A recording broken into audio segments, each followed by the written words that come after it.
So I just want to see if people can hear me. Can you guys hear us? Can you hear me, everyone? And John, also, you could ask them if they can hear you. Oh, okay, yeah. I hear you, but I don't hear anybody. No, I'm saying, can you ask them if they can hear you, and then Hello. yeah, we won't hear them. They're just Everybody, can you hear us? okay. Nancy's in this. I can hear Nancy. Can you? Okay. Okay. People can't hear me. They're saying. Oh. Restless can't hear me. Uh-oh. Okay. Stream isn't live, but it is live. It says it's live. Okay. Stream says it's live. You guys. Okay. I need to troubleshoot some stuff. Dashboard. I need to open this up and see if it's working. All right. There you are. Okay, they're saying there. There we are. I just want to click this so I can play better. Oh, I can hear. Stephen F says it can hear me. Can you hear John? Say something, John. Say something. Hello. Okay. Yeah, live now. Okay. Can you guys hear? Okay, Joe Lafayette says hi. I need to open this up. I can hear myself on this thing. Okay, so this is good. I think everything's fine. Okay, Joe Lafayette says hi all. Hello to MES and a big hello to John. It's great to have him with us today. Magic Man, the new Nikola Tesla. All right, John, you're the new Nikola Tesla. Okay, well, thank you. I Yeah. don't know what to say about that, but thank you. Okay, so they can hear you. They can hear you. All fine. Guys, can you see John there too? I'll make it like this. And how do I show my face? That's the only thing. Okay, so what I'm gonna do is, okay, so now, yeah, Skype is just, I have no idea what's happening with Skype. Okay, well, 1 second. Let me just troubleshoot some stuff. All right, this is better. So this is better. You can see myself and John. All right, guys. Everything's looking pretty well. See, we have, how many people? We have 15 people watching right now. Okay. Yeah, that's great stuff. Okay, 15. Let's put this at the. I'll move this up so your face will be visible. Uh-oh, everybody run away. Oh, I don't know. Who's that? All right, John. This is the legendary inventor. Okay, I'm just gonna get some housekeeping stuff, and then we can start right here. And I'll send a link to all the links that I found. Okay, Crypto Alchemist is there. We love brother. It says brother Hutchison. All right. Okay, so Okay. yeah, you have a lot of fans here. Well, I guess that's good, isn't it? Oh, well, yeah, no, that's great. Okay, I'm gonna share the link to the notes that I made. All right, guys, this is the link to the notes, and as always, I'm just gonna scroll down here. And let's see. Okay, and yeah, so as always, guys, before I introduce legendary John, I'm just gonna go some housekeeping. So MES links, guys, all the links to everything will be here. MES.fm/links. And I put the Hutchison Effect playlist here, and I'll add a few more playlists. Actually, yeah, I have another playlist I need to add. That's gonna be this one here. I need to put these. Okay. So this is a link to all the original videos that I was sent by Nancy Hutchison, and these are all the giant size right there. But I'm making a playlist of it on YouTube, so I'll put links to all this as well. Okay, Crypto Alchemist says, I'm missing the APEC conference. I'm co-hosting right now to be here. All right, so you have people missing the APEC, I think that's the alternative alt propulsion, the anti-gravity conference, just to listen to you, John. Yeah, so people are missing out on other conferences to be here. Anyways, guys, and also donate. Make sure to donate, and let me just click this button right here and become a super fan. Put the links, MES links. Donate there, crypto, PayPal, and become a super fan. And you can get crazy emojis and so on, and give me a bunch of cash money. All right, and I also have I'll also have links to John's PayPal as well if you want to donate, and also if you want to buy samples, let him know or let me know. I'll do broker for him. All right, guys, and yeah, without further ado, legendary inventor and experimental scientist John Hutchison, who needs no introduction. Joins the show, discusses unique life and his groundbreaking discovery known as the Hutchison Effect. All right, John. So hello. You have anything to say to the audience and those watching? Oh, okay. Hello. Yeah. Thanks for joining, John. So we're gonna have quite the stream. Thanks for doing all the work you've done on this thing. Yeah, for sure. Oh, okay. Yeah. Okay, I need to. Oh, your face is hiding on this thing. I got a webcam. Okay. I don't know. Okay. I also want to add that, and I'll be talking about it for a few minutes, but we're also a nonprofit, and we're in a research project using John's frequency harmonics to enhance the genes of living matter. And we've been experimenting with cannabis seeds, and we have some very expensive DNA testing that has been done, and we'll be talking about that. But we are giving away edibles. I'm in the process of making honey, caramel, butter, ginger, frequency cannabis edibles right now that people go nuts with them. Everyone who's had one says it's amazing because it just gives you like an open in the head and a full body rush. It's like they feel the harmonics going through their whole body. Oh, that's crazy. Yeah, that's crazy. I want to actually try that. That's pretty amazing. So yeah, so you send me emails. Yeah, so people, for those who aren't aware, that the person speaking was Nancy Hutchison. That's John's wife. I think they also sent the wedding tape as well, and I think I have it on the. Okay, so these are just loading up. One of them they'll soon be there. I think I have the wedding one. I'll open up right here.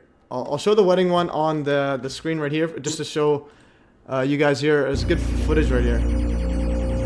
Okay. Oh, yeah. Okay. I will see if I could share the screen on the Skype so you can see the wedding one. This is John Hutchison wedding, July 29th, 2011, at Millbank, South Dakota. Anniversary 29th. I've got to remember that. Oh yeah, remember that, John. Can you see this? Can you see this, or I have to share a different setup? To be honest, when I look here, I Okay. see that. Yeah, so I need to share it. Let me just share it with you guys. I don't know how this works. Yeah, this. Yes. Okay. Why is Skype disappearing on me? Okay, so I need to open this up. Oh, I need to share. 1 second. Share. What is happening here? Share screen. Switch screen windows. I'm gonna share this with you guys. Okay, so switch one. You can see this right here. This is the wedding one here. Oh, there you are. I'm just gonna fast forward. Wow. So I think that's the wedding contract, and then they have there's John with the pirate hat, and Yeah. Yeah. and there's the courtroom. There's her. I think they're saying the vows and so on. And let's see. Yeah, and there's the official court documents signing the contract. John signing his life away. No, this is good.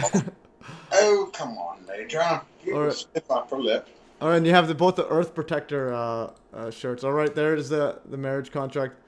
All right, there's Captain John and Nancy Hutchison. Official. Yeah. Yeah. He's the Dr. Spock, and I'm Captain Janesay. Okay. Yeah, I remember Spock. My brother used to watch Star Trek when we were little. But I was like small, but he would always put it on. So I only know the main characters. Like yeah. They hosted us down in the 90s. And Yeah. Star Trek was involved with the work for eliminating radioactive contamination. I'll help translate as much as possible. Yeah, sounds good.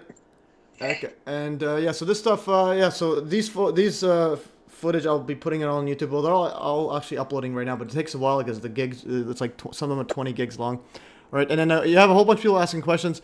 Terry Donnelly says, is John aware of the work of Dr. Jeffrey Thompson on sound frequencies? I might have read it. I don't know. A lot of stuff I passed over, but I go into. Okay. Yeah. Yeah. See, sound frequencies are in the audio range, and I do a lot of work in the audio. Then John takes that and he puts that into all of the radio frequencies and all those other bands. So that's kind of the difference. There's people that are working just on the sound, and some people are working on radio frequency harmonics. John's got the whole package that he's put together. Yeah, it's great. Transmitting on a transmitter. Yeah, and well, one question before I go through some of these notes that I have is actually asking about, so your current setup, do you have it set up at your place or lab that you could possibly do some of the Hutchison effect, like the metal disruption, the levitation and so on? Do you have that set up already, or? Still working on getting equipment, that's for sure. And Okay. a lot of stuff there, but still a lot of missing pieces. Found an eBay seller that is filling in some of the stuff. Okay. Long process. Scrapyard visits, eBay visits. Yeah. Like before, it took me a couple of years to set everything up in the apartment lab. And But he's kind of doing stuff more than the levitation and the disruption of metals or whatever you want to call it. He's working on portals and time dilation. Time dilation. I'm very inspired by Dr. Mallet and Kozhanov in Russia is doing the interesting time dilation with sheets of aluminium. Okay. We're in America. It's aluminum. Aluminium. Yeah. No, yeah. That'd be cool. Either way, whatever you're up to, if you ever need a working hand, or especially someone with the to film and document it all, because that's something I was planning on doing is making my way over to California. You guys are in California, right? Yeah. Yeah, making my way over there and staying however long it takes just to replicate help you replicate Hutchison Effect type stuff.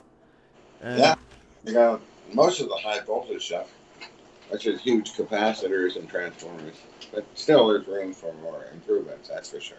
Yeah, but you didn't have those over at the apartment in New West. No, it's all smaller stuff. And you had that iron bar twist, and you didn't have all that. So you're basically rebuilding a lab like 10 times as powerful as what it was. I had lots of power, and my other lab was in the warehouse.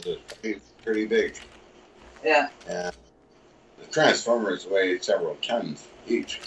Yeah, but you don't have to have smaller equipment. That's the fascinating part. John had this huge lab. It was taken, and then he went and took apart ships for the Artificial Reef Society, and the way he got paid is he just hauled out equipment. And in an apartment, a 400 square foot apartment in New Westminster, he had like 22 tons of stuff in there. Yeah, 22 tons. And then all these turnbuckles and stuff so that the building didn't topple over. Right. And but in that lab that didn't have all the Tesla type of equipment, that didn't have the huge transformers and things. Oh, I slowly moved away from Tesla stuff, like Tesla coils, because I didn't need them. Right. Because I could tune it into the RF and vacuum tube transmitters. Right. The vacuum tube equipment basically takes all this big, huge equipment and puts it in a box. And so this is what's amazing about John, is that, someone, took his lab, so then he rebuilds a different one, and he still has the same effects and better, using different equipment. Yeah, definitely. Like that's one thing I wanna as well document this, and because my skill is making it simple for anyone to like literally see with, and make it undebunkable. Because I've noticed a lot of people try to debunk the Hutchison Effect, and like the ones that you showed, ones where they literally lie about the muting the sound and so on.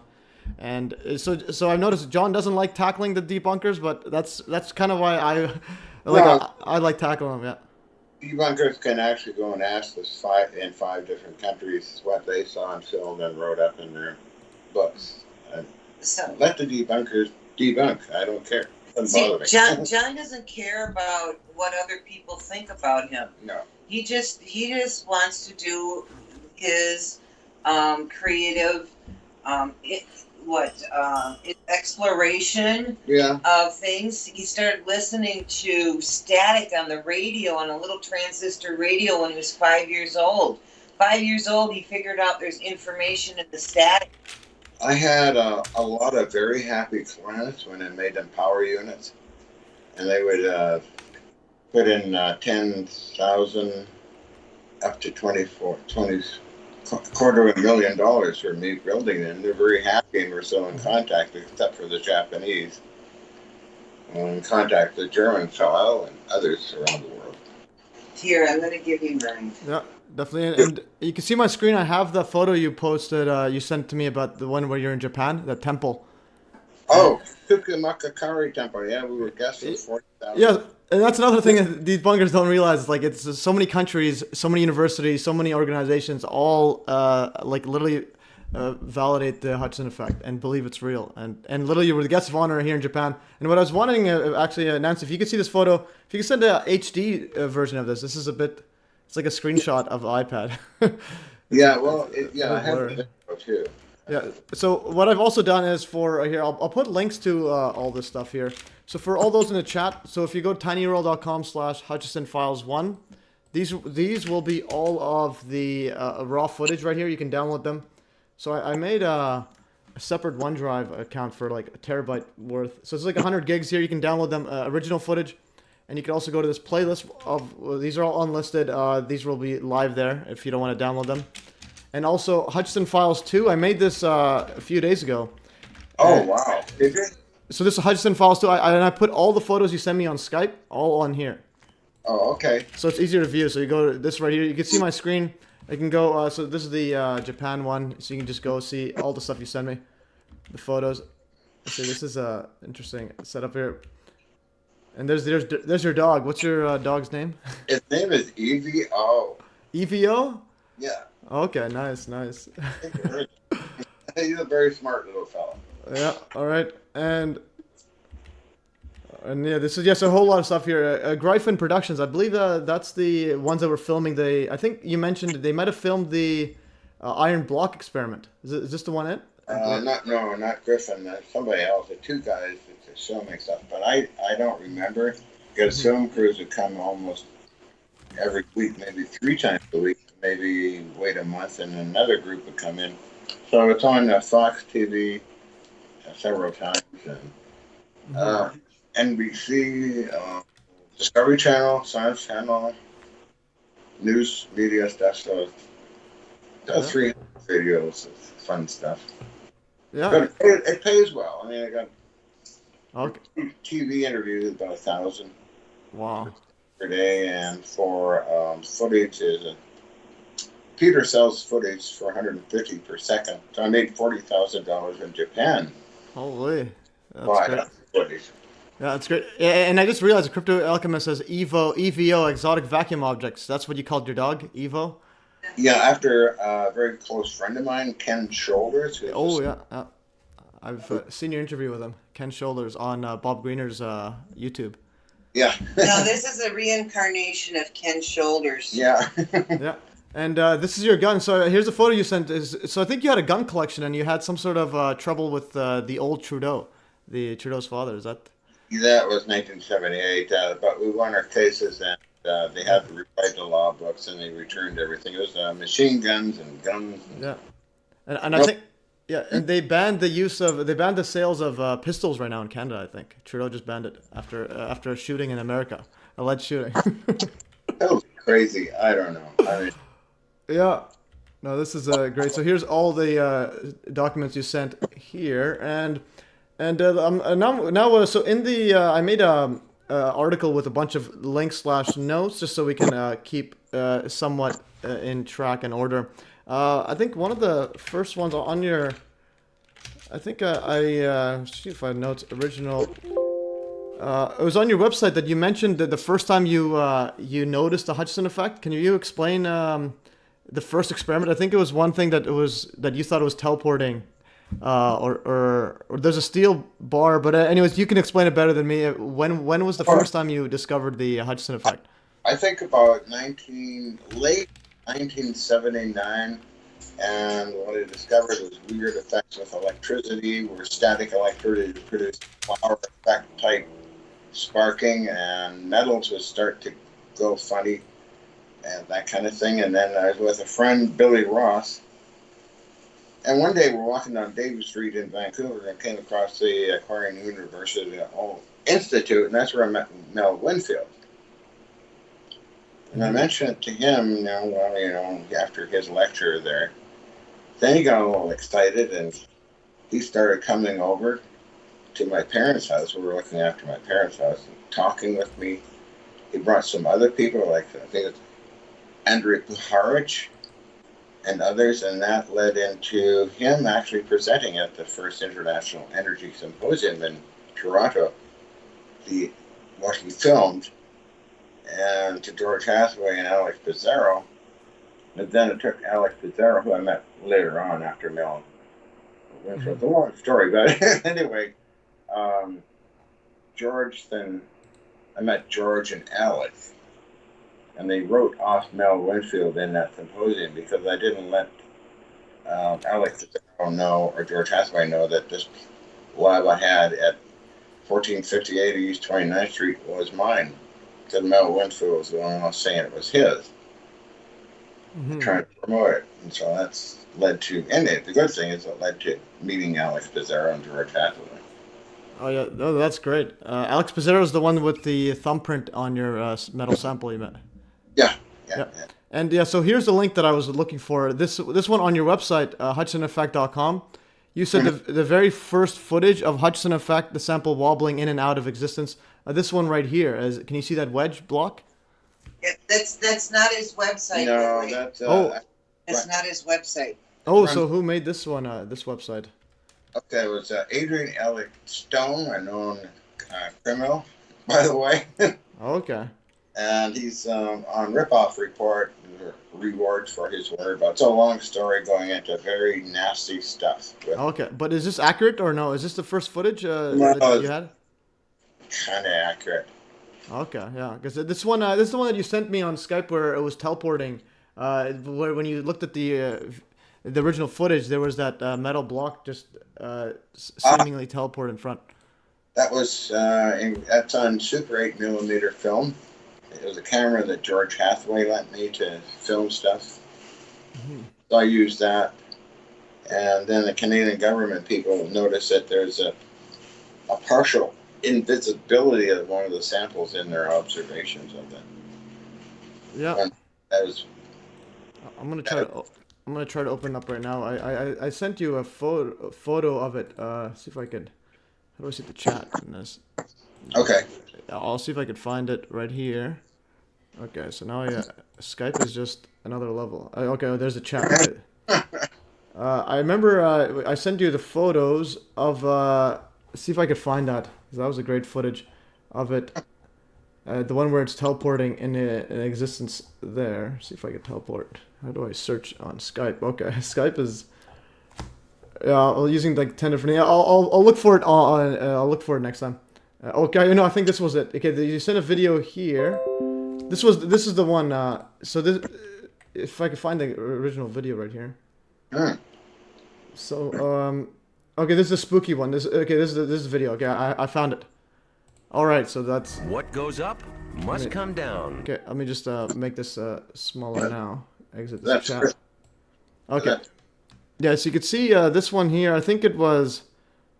I think there was a teleporting. Yeah, right here. Okay, I'm just going to scroll right through it. Yeah, that one is interest to.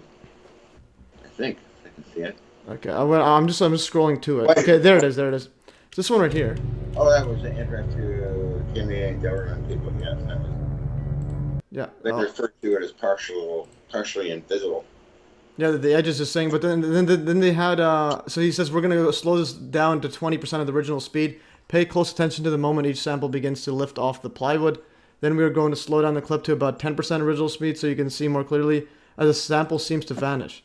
I think this is what they were discussing here. But then there's also like a weird. Actually, no, this was not this one here. I know it was somewhere here. I just want to show that there's a weird blob that shows up. Oh, that one, yeah. Okay, I think it's this right here. Okay, I'm gonna skip it right here. Okay, so we're gonna play this one. I think they're talking about. I'm gonna go to the next one. Okay, next sample. This one right here. And then there's like a few frames of some random metal samples showed up. Okay, this one. Yeah, see those? See that sample? You saw that screen? Just go back a bit. Let's go back frame by frame. Weird stuff there, and there's some color stuff too that showed up. Yeah, these stuff here. Is this a camera glitch or well, I must say it was Super 8mm film. Okay. Yeah, and then look at it.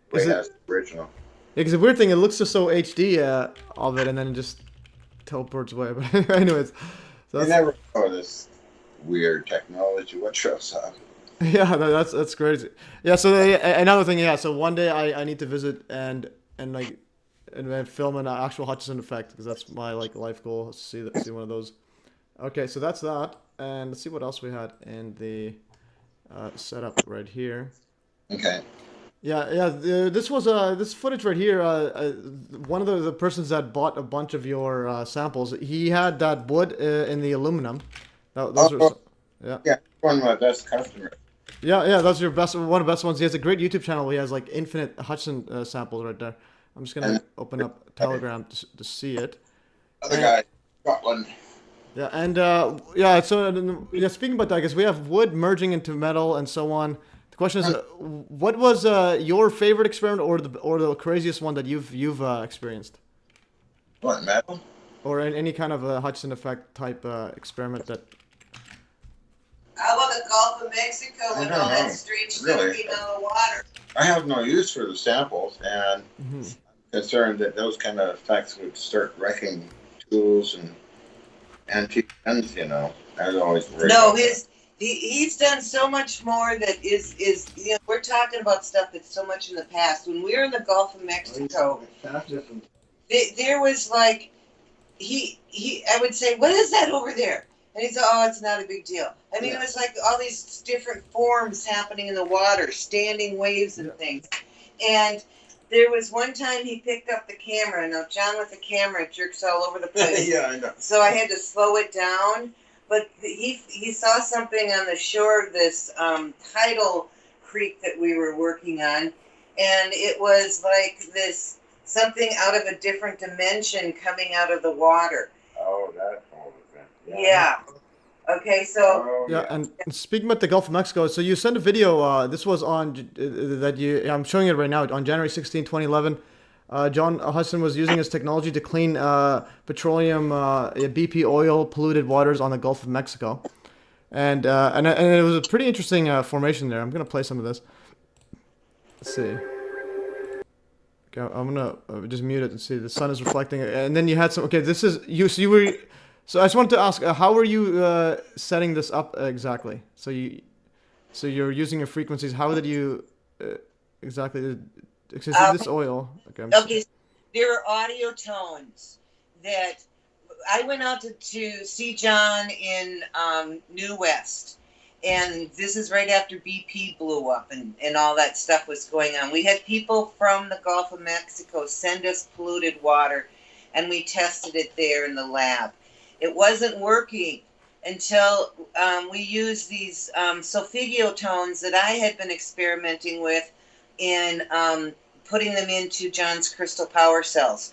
So just on a fluke, we said, okay, and so he ran them through as the input on his RF system. And immediately we had O-scope in the polluted water and in clean water, and the polluted water was off the chart. You couldn't find it on the O-scope.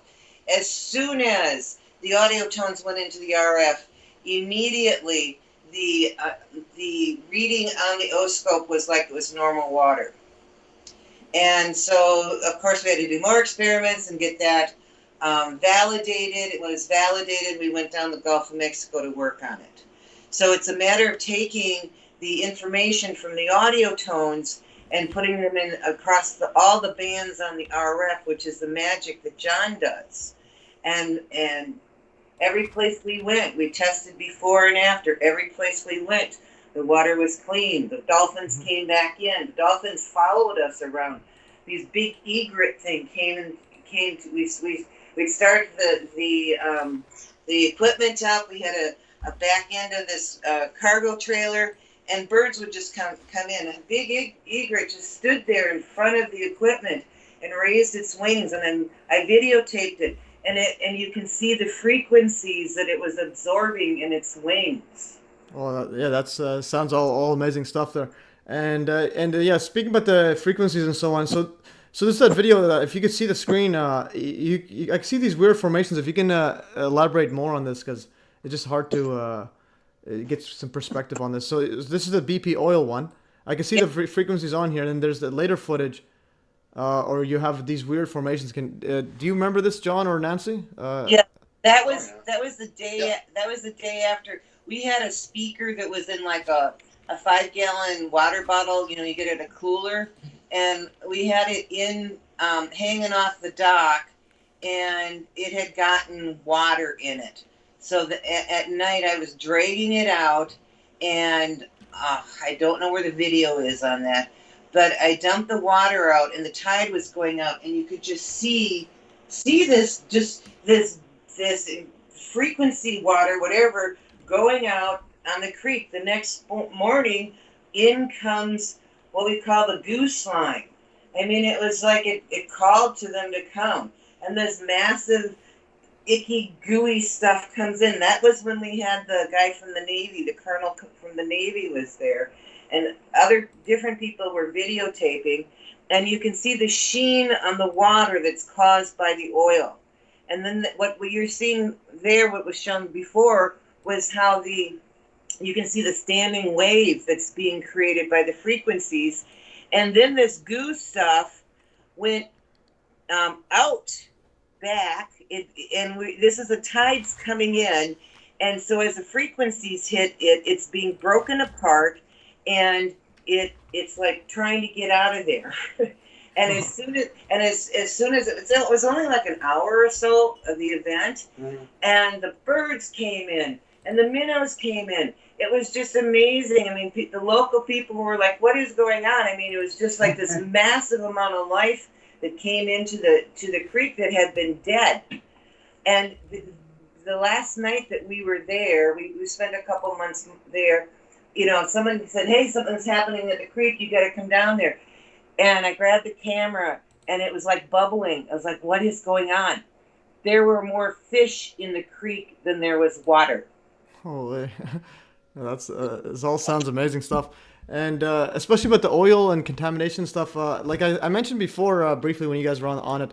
So I did my thesis actually in mining engineering, and my thesis and my master's was about the oil sand waste. So if I just try to type my name, Matthew, stuff a thesis. And wait a minute. The oil sand? Yeah, I worked in the yeah. So I did the this is my thesis on my master's thesis. So seepage-induced consolidation test. So characterization of mature fine tailings at the oil sands. But not once. Yeah, it was. So not once did I ever hear about using frequencies to separate the oil from the water, from the oil sand waste. Not once. If I just seen even that video you sent me, Nancy, of the oil separation there. I probably would have done like 1,000 different tests, because I did a whole bunch of different testing on oil separation and so on. Sponsors for our free energy unit was Richard Brewer, chief engineer of the tar sands. Richard Brewer, I'm not sure that name. It's it. That was decades ago. Yeah. Oh, 95. Yeah. Decades ago. And history is important. I need history to study these old machines I always work with. Yeah, so my professor was Dirk Van Ziel. He was actually, I think, he was in the news, I think. He's a pretty big shot. Okay. Yeah, he's a big shot in the mining waste. I think he was, he led one of the cleanup crews and so on. See some videos on him. Yeah. Big shots could be interesting people. I mean, Yeah, but I think you probably were, you've met a lot of big shots. Bombardier wanted Nancy and I to go and move in his mansion or something. Oh, yeah, right. Well, that was goofy. That was fine. Yeah, Charles Bombardier, another character. No, that's great. Okay, so now I'm gonna see some more stuff right here. So Bob Greener, I messaged him. So June 22nd, he said to get back to him. I might live stream him, but he hasn't got back, so I got to message him again, because it would be good to have Bob Greener on there. And I may be sleeping in European time. He's in Czech Republic. Oh, he's in Czech Republic now. Okay. He's up to a whole lot of cool stuff with the low energy nuclear reactions and so on. All right. Oh yeah. And I'm gonna keep going. So let's see what else we have here. So the raw footage of the Hutchison Effect, John Hutchison image files. I made this one here, and then this one here. You mentioned in your live stream, George Hathaway was getting harassed by Ernest Winfield's friends. Can you elaborate? Oh yeah. That was pre-U.S. government tests. Okay. And that was 83 about it. So so let's set this up. John went to some kind of a talk where Winfield was at. Yeah. And after the talk, John says, "Hey, I got this stuff going on at my place. You want to take a look?" And so Winfield comes over and gives John a non-working Van de Graaff, which then John fixed up and used in what was going on. And he was having these different Hutchison Effect things happening. Winfield then claimed all the technology as his own and went off and got funding. And, oh, God, yeah. And then the guys that were providing the funding came to John's lab, and John was introduced as a technician that's just helping out. And so then John got with these people, and of course Winfield then no longer was part of it. And I think that's when Hathaway got involved, wasn't it? Yeah, after all that. Yeah. So. The U.S. government later. Yeah, no, that's all interesting stuff.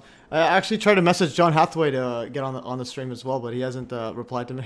He's too much of a big shot. No, he's a great scientist. He's busy all the time. Yeah. And and I have so in my list right here. So I have one question right here. This is from a big fan, Alan Forrest. He was asking. This was related to 9/11, but it does I think is related also to your experiments. Basically, he's asking about the residual effects of. So he's asking specifically about 9/11, but I think it's pretty much ties in with what you were doing. So he says, please ask John about the residual effects of the dew at ground zero. Energy infection, difficulty building new WDC, iron girders rusting out within weeks, concrete granulating and not holding a structure. Yeah, steel toe boots, workman's foot dissolving, and it took 12 to 14 years to rebuild them. And he says, I heard from Dr. Wood that you have to keep replacing metal structures in the subway entrance at the new WDC because they keep rusting out.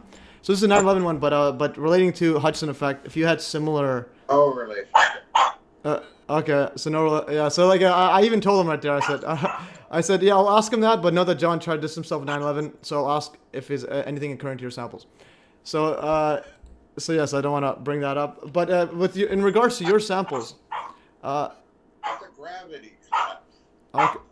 You got airplane crashing into buildings. How many foot tons? He's not talking about that. He's talking about the after effects where things are still well, any metals there. that are heated up to Okay. a fire will rust and rot away. Okay. That's normal.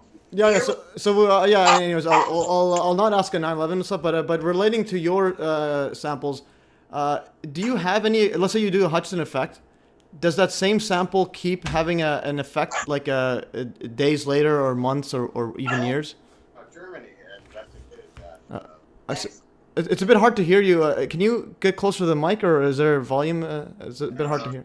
Okay, sorry. The Max Planck investigated my metal samples I posted by Germany and Max Planck, and they found that some of the samples go ahead in time. Wow. Yeah, I have the report, part of the report. It's also in Esquire magazine, 4 pages long article. It's all in German, and unfortunately I haven't had it translated yet. Yeah. But that was one thing they noticed, explained to me that they accelerate in time, apparently. Yeah, and I have heard about the Max Planck report. I've been trying to find that. If you can, do you have it like on hand, or you have to look for it? Oh, I have like 10,000. Yeah, that's another thing. People don't realize just how many documents there are. It's actually mind-boggling. But the thing is, like a lot of them, because it's not readily available online, they just try to overlook that. But there's just infinite amount. So that's one thing, a Max Planck one. And then, but at the same time, they also try to distance themselves from your work. Like they don't make it publicized, like on their website or whatnot. Like, hey, we have literally groundbreaking technology. They just kind of keep it on the. With Max Planck? Yeah, because to me this is stuff that should be on the news like pretty much every day. Well, we made the news of Esquire. I got that book or that article still. Oh yeah, Esquire too, and you have a lot actually. Media covers it too. TV and. Yeah, no, that's another thing. It's like the amount of coverage is absolutely mind-boggling. Even let's see, Hutchison So I have a giant series on Hutchison, all the way from way back. Let's see. I think okay, so. CBC. So did CBC meet up with you? And this is a CBC article, episode Oh. 6, Hutchison Files, or did they just write about you? This was No. CBC. Fox TV and Yeah.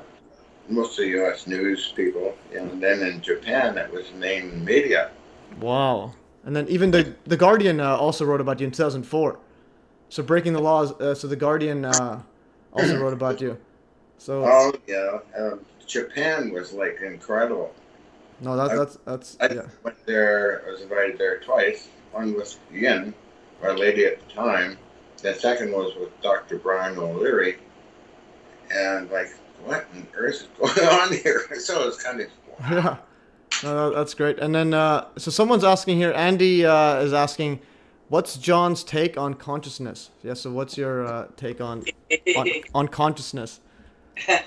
Or Nancy's probably Yeah, wrote a PhD on it. conscious. No, No, consciousness. there's only Oh, one. there's a whole science behind that in parapsychology. Done. One of the best guys that studied George Howe, Donald Douglas, and Andrea Puhar, plus dozens of others, the Stanford Research Group, William Tiller, Dr. Rocher. Have you guys watched my last video? There's only one consciousness. We're all fractal of that. No, yeah, definitely. I definitely I'm of that opinion. So I'm gonna put a link to your Nancy's. So I have a link in the. I also put a link in the notes for your YouTube channel as well. So guys, make sure to subscribe to Nancy Hutchison as well. This is the last one I did on EVOs, and I was talking about the Mobius.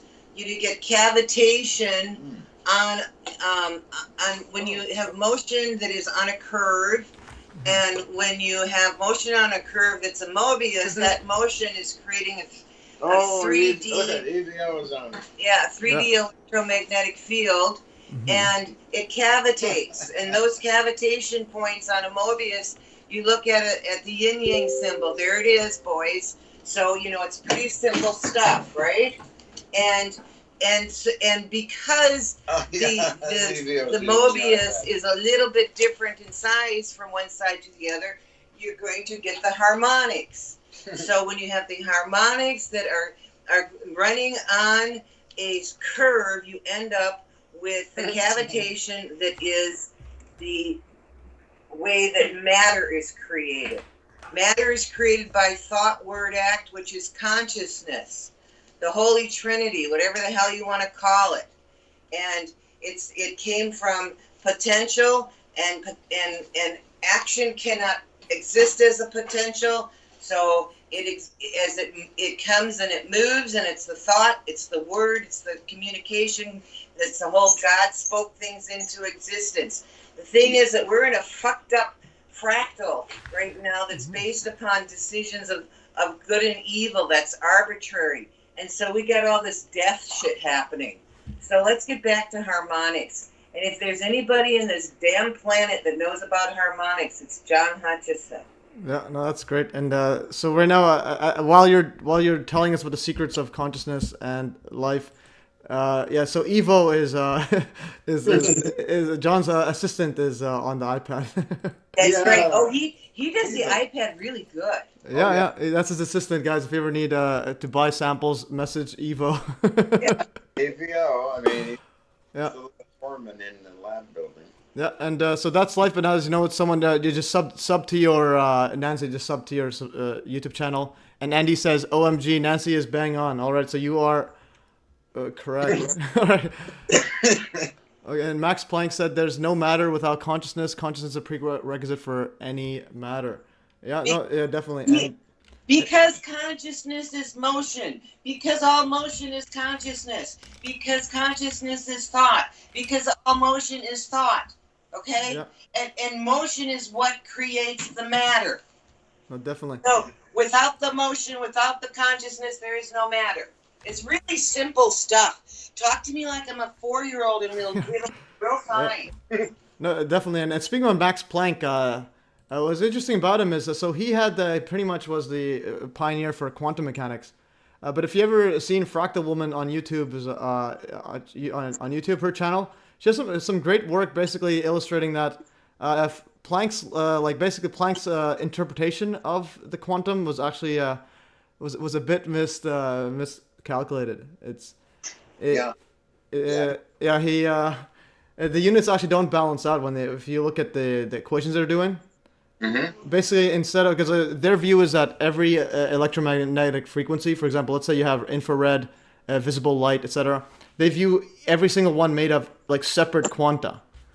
But what she found out is actually they're just missing a unit. They literally just missing a unit. What they're actually doing is every single light frequency is made up of the same energy units. But so higher frequency just has more quanta. Anyways, there we go. so I just Sorry wanted about that. No. I just wanted to drop a quantum mechanics lesson. Just organize this iPad here. All right. Raise the ball. I'm gonna throw a lot of things. Okay. I leave it outside taping the ravens having food, fun, and Yeah. that kind of thing. You still hear me? Yeah, I can hear. I'm just seeing your chest right now. So If you can. you've been muted or something. No, I can see him. He's just aiming at his Okay, now he's muted. I don't know. I could just see your chest and your biceps, your muscular biceps. Okay. Maybe I have to reboot. Maybe we just reboot you. I'm still getting a picture. Okay. And what I also wanted to show is Let's see. so I can hear. Unbalanced. That is. But no worries. This is what I'm showing right now is a video on your channel. Okay, so the call ended. So we've lost John, guys. I'll call him soon, or he'll call. So I'll call him right now. Alright, guys, we lost John. He'll get back in soon. I'll call him in a few seconds. But what I'm showing right now is John Hutchison's YouTube channel, which is some very high definition photos of samples right here. And then my favorite one I won't actually get is, but I think someone adds it, is this one with wood stuck inside aluminum, like a big chunk here.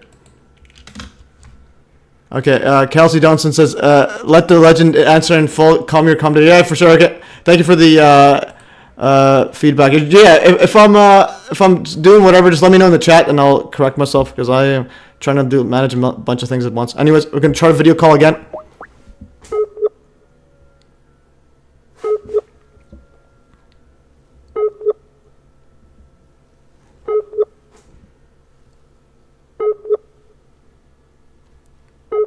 Okay. Oh, Nancy said John can't hear me. All right. So we're. Hello. Okay, now he can hear you. Can you see? Oh, here we go. I can hear him, but I can't see him. All right. Sounds good. Oh. I see you. Can you hear me? Okay. Yeah. I can hear you, but I just can't see you. I just see your thumbnail. So, Yeah. Oh, I see. Over here.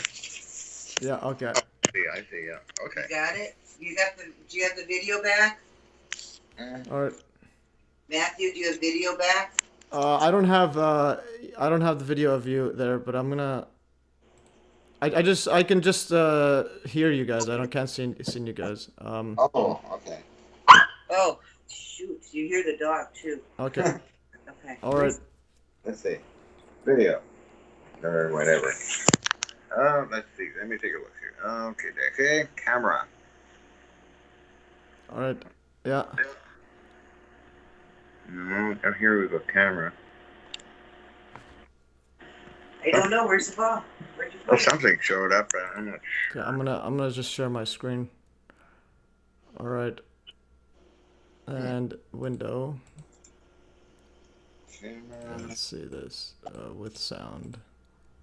Oh, here I got something. Oh, wow. Okay. All right. And yeah, I can see your video camera's working, but you see your hair though. Oh. Okay, you could. Yeah. Okay, there you are. There's your beautiful face. Let's go. Oh, thank you, mate. John, keep a stiff upper lip. All right, great. Keep smiling. Keep marching on. All right, we have a couple questions here. Someone that's life says, does John think this could be used as a weapon, the technology? And someone asks, can this help solve the plastic pollution problem? And my question is, have you ever tried to make a weapon out of it or no? No, the only person, others, Pentagon folks and Ronald Reagan at the time started the Star Wars program, and I was one of the first on it, amongst many, and got onto DTIC, Defense Technical and Information Center, and Small Business Innovative Program in '83. But I have no interest in making weapons out of it. Mm-hmm. I mean, I own a lot of weapons, but I'm not really interested in that kind of stuff, but I'll cooperate, in case somebody else gets it and they need a countermeasure system. So I did my best with a number of governments over the years. Okay, yeah. And yeah, just your cameras are just, it's still facing your chest if you can aim it to your to your face maybe somehow. Let's get that crazy face in there. Yeah. Okay. There's your face. Yeah. No. No, you're still going strong. I think you're 77, right, or 76 or 77. How old? How many years are you right now? 23 years old. How long? I don't know. Yeah. No, you're because I do know you're born in the same year as Trump, 1946. Donald. Oh yeah, Donald. Yeah. Apprentice. Oh, yeah. No, John's 25. I only date younger men, so he's got to be 25. All right. Sounds good. And it's a life extension, so I've been doing that for 30 years. Okay. Wait, what were you doing for 30 years? Life extension. Oh, life extension. Is that the Hutchison Effect, life extension? No, I need to patent all your technology. And okay, someone's asking a question is, did you see my video I posted yesterday about the mysterious flashes at the WTC? And have you ever experienced any weird flashes during during the Hutchison Effect when you're doing your samples? Are there flashes? Do you have the samples or your equipment doing random flashes as well, or no? Like the Tesla coils and so on? I don't understand. I've seen flashes, all kind of. I used to get ball lightning sometimes. Oh wow. Okay, so and then would the equipment itself, like the equipment also flash, or just the sample area? Like for example, if you have a Tesla coil and a bunch of your frequencies, is the input also flashing, or is it just the just the sample area? That's the question basically. If it's sample area flashing, yeah, I've seen lights. Yeah, and then what about the equipment itself that you're using? Do those anything happen to them? To the equipment? Oh, nothing happens. Except for one test for Los Alamos, and the U.S. government people, one of the power supplies blew up. Wow. Twice actually, which is weird. Oh, yeah, that's amazing. And I here, if you can see my screen, I have the Alex Pizarro thumbprint in the aluminum, I think, sample. Yeah, that was funny. Alex is always interested in this stuff. Yeah. His wife would make him dinner and bring it over to the lab. We have dinner, and he put down these samples sometimes and see what happens. And one time he went to pick it up, and his hands went in and he dropped it. It's kind of cold, very cold.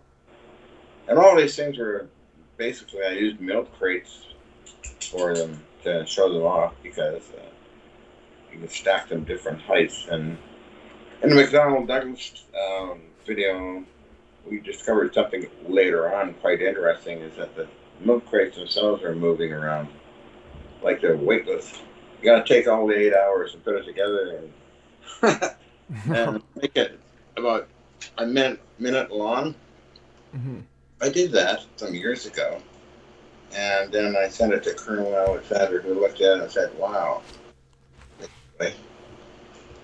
that was 2 years ago." Oh, that was 2018, I guess. The McDonnell Douglas was 1986, I think. Okay. So that is kind of fun when you speed it up, the whole thing. It's kind of, wow. No, this is great. And then there's George Hathaway there. If you can see, man, there's Hutchison there. You had the Beatle-styled hair there. Oh, yeah, that's Canadian government people. Oh, really? Okay. Yeah, I think Dr. Lauren A. Kuhn, head of the Defense Technical Information Center, took that photo. I'm still in contact with these people. Oh, years ago, that is. Yeah, no, that's great. And then this sample is the one I think is probably one of my favorites ones. This one right here, the one with the wooden sample there. Oh yeah. Do you have any footage of this one, or was this? No, I don't. Oh. It was. time ago, and as far as cameras go, no, I didn't have that much access to. Most of the television people film it. Yeah. No, this is great, especially in this one too. It's peeling like one of those cheese strings. This is this steel block or aluminum? Oh, let me take a closer look here. Yeah. Okay. No, this is amazing. And I think I mentioned before, or you mentioned that I think you may have sent the iron block one to someone in Scotland. Is that do you remember where or who exactly? I'm not actually allowed to talk about his name. Okay, but you send it to him though, or? I don't know for sure. I mean, Okay, I have all the stuff on eBay as well as the 9/11 stuff that people sent me. Okay, yeah. Here's a collection of the stuff. Yeah, that's great. I heard about in your YouTube. You were saying that a bunch of people sent you 9/11 samples as well. Yeah, I didn't want them, so I put them on eBay. Oh yeah, and then that's great. All right, so now something I want to go further. Let's see here. Actually, yeah, you mentioned that you saw the last live stream when you joined. You said that you felt invigorated by my 5-hour standing live stream. Oh yeah, gee, wow, that takes a lot of energy to do that. Yeah, I'm standing right now. It's like a workout, and I bet it is. Well, sometimes I have to stand by a lathe or a machine tool for a number of hours because I'm so. And it still looks like you're built still physically active and and that's life. But as he notes, says he wouldn't want to pick a fight with you still. Yeah. No. Yeah, and so also you mentioned your first show was on the news was Vancouver Sun on or CBC Canada. I think you mentioned that in your live stream. And yeah. And you have 300 plus total TV shows and 1,000 plus radio shows. Yeah, that's probably I think about over 300. But my first was in the 60s. CBC News, filmed me in my balloons and spark gap system. Oh, I got the newspaper article. I think I sent it to you. Oh yeah, you sent me a whole bunch. It might be in somewhere there. And then go on. I didn't want to cut you off. What you were gonna say? No, that was fine. I thought I was a hot dog and on the top dog of being a news agency, and then film me and doing spark stuff and balloons in the air stuff. Oh, I thought I was king. Excuse my French, but I won't say it. Anyway, that led into other things over the years. John mixed up some lye, and what did you put with it? Lye and aluminium. Aluminum. And water. And then collected the gas off of it, put it in garbage bags. Oh, wow. And he tied on pieces of aluminum foil and let him go. And it really disrupted the airline service. And so he got a visit on that. So that's what that whole story. We recreated that in the video March of the Hobbits that's over on Vimeo if you want to watch it. Yeah. That was fun. March of the Hobbits. Let's see, how am I gonna find it? Did you send it in one of your videos or no? I didn't because it was just John and I were just getting to know each other. We're just kind of playing around with a storyline, and March of the Hobbits became that because he was on some radio show that became known as March of the Hobbits. So then we did this video where it's got Carla in it, it's got John in it, and John recreates the experiment he did as a teenager. And he, by the way, had a horrible back pain at the time, and he just barreled through that and did the video. So, but we weren't married trying to impress me. We went to the Gulf of Mexico. He was trying to impress me. That he was really cool, and he is really cool. Well, yeah, he is. And then Andy says that John's hot. All right. Oh, thank you. John is hot. So I'm gonna put your Vimeo in the notes as well. I found it. I found the Hobbit video just now. So March of the Hobbits, John Hutchison, 48 minutes. Yeah, there's about 10 minutes. You can go get make a pizza, do a bunch of stuff because we're waiting for the reaction to happen, and then it just kept going, and then the guys acted like they were shooting down the UFOs that were coming. It's just kind of goofy, you know, just guys in a barn doing some stuff, and that's what happened. So Yeah. Yeah, that was fine. And John played multiple characters, I see. So there's John as John, and then you have. Let's see, why it's not playing? I think you had let's play. Yeah, this one here. So now, which character is this John? One with the wig. My YouTube channel name, Carla Conniption. Okay. So there's Carla, and and there's. That's Carla. All right. Now you have a sock on. Okay, sock puppet there. Yeah. Let's see some audio. Order right now. I'll include absolutely free, not one, not two, not three, but 3 units of the hydrogen generation plant. All right. Order yours right now. And if you order right now, right All right, it should be, this is some cinema right here. It should be on movies. Forums where people argue in forums and that kind of thing. I don't entertain forums and that kind of thing. All right, yeah. And let's see, someone says, Joe says, what sample does John consider the most valuable? And before you answer, I'm gonna think it's the Alex Pizarro thumbprint. it's Nancy. That's the one. That's the most valuable, right? Oh. Yeah, Nancy. Sample. Okay. So you turned a Hutchison sample into Nancy. How did he do that? All right, that's good. That's good. You made a human out of a sample. John's throwing away his samples, and one of the guys at the lab said, you shouldn't do that. He said, but the metal's not good anymore. I need to I can't mill this thing. And in fact, when we went to the Gulf of Mexico, oh my gosh, so many problems. We borrowed a cargo trailer and borrowed a farm truck, and one of the many things that happened was blowout on the tire. Oh. And what we used was a metal sample to prop up the other side so it didn't roll. So what's the most valuable? I guess the one that kept us going to the Gulf of Mexico, because we used it to prop up the tire to block why it. not? I mean, it had some use. Mm-hmm. I mean, there's amazing stuff. He's got all kinds of tools that have twisted around. What do you think my presents have been over the years? I got a ray gun. I got a twisted up pair of shears. Yeah. Wow. Even gave my doctor some sample. They gave some to U.S. congressmen come visiting, like Berkeley Bedell and Dennis Kucinich, who was running, I think, for president. So, They gave him a whole box. I don't know. So this was this Christmas or my birthday? You guys show it. And I think I just found a photo of you. There's John. There's you, John, and there's Thomas Bearden.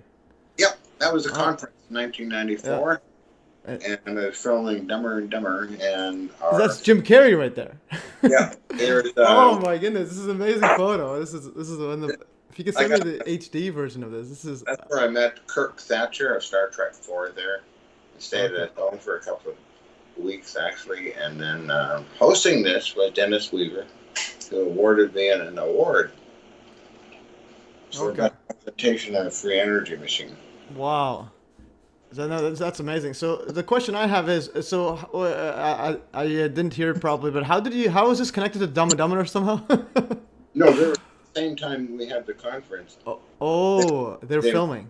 Filming Dumber and Dumber. Like, okay, because that's one of my favorite movies, Dumb and Dumber. Is it really? yeah, it's one of my favorite movies. It's cool. Yeah, you've seen it, right? You've seen a Dumb and Dumber? Yeah. Yeah, I've seen it too many times. It's too stupid. It's so stupid. It's funny. Okay, no, this is a great photo. I gotta like rename this somehow. How do I get this? This is okay. I'm gonna download. I'm gonna download this and save it Hutchison Files too. This is a Dumb and Dumber. I gotta Dumb and Dumber. This is absolutely amazing. So that's another part about like consciousness and reality. So my view on reality is I basically coined MES duality. We're kind of like seeing our mind. You know how when Nancy was saying objects aren't real like without consciousness. That's another way of saying it's like reflection off. So we're seeing our thoughts, like we're seeing the physical things are just perceptions or projections that we're seeing. Yeah.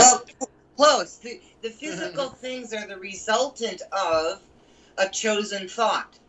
A chosen thought is one that has been chosen to create the motion. If you choose the thought to move your arm, then your arm moves. You know, the original consciousness chose to move. There was no motion. And think about voltage and amperage. There was no, it was just potential.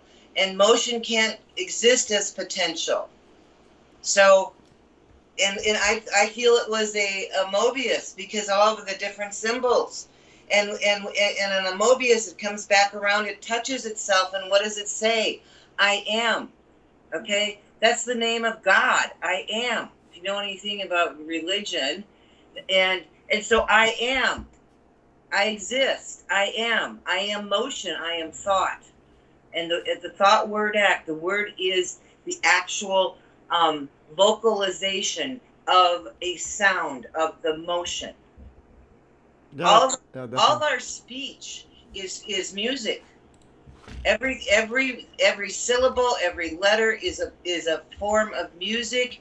It's a form of creating tonage, so that and when you have different groups have different keys, like the Asian, they're in a different key, and the Germans are in the low guttural key. So, you know, the Germans are known for doing a lot of shitty shit. You know, they have really difficult tones. They need to change their language. And by the way, I'm 100% German in heritage. My original name was Kaiser, so go figure. I know these assholes, okay? So, there you go. No, that's great. Yeah, no, definitely. So yeah, so my point about the consciousness and so on is I brought it up because so Dumb and Dumber was like my favorite movie, and I would have never thought in a million years that John Hutchison would have been at the Dumb and Dumber filming. So like that's kind of what I mean by it's like we're seeing some sort of fake reality. Yeah, that's kind of cool. No, that's absolutely remarkable. I was like mind blown. I'm still mind blown. It just takes me a while. This is okay. So this John Hutchison New Energy Hardware. Is this a plaque or award you won? Is this the one you were talking about? Yeah, that's the one. Yeah. No, that's great. All right, and let's see what else. Okay, someone asked. So Joe asks, could John describe the effects of things disappearing in the experiments, and did you observe it often? Oh, disappearing? Yeah, I did actually. How often do you see those? And I actually have problems here too with things vanishing within us. okay. That gets to be annoying. It gets to be frustrating and annoying, and I think I'm losing my mind or something. Yeah. And then during the lab stuff, there are a few disappearances as well. So I don't know if it's related to the H effect or not. I don't know. Well, maybe you affected the harmonics enough so that particular matter just decided to go someplace else. Oh, there's that Ludwig.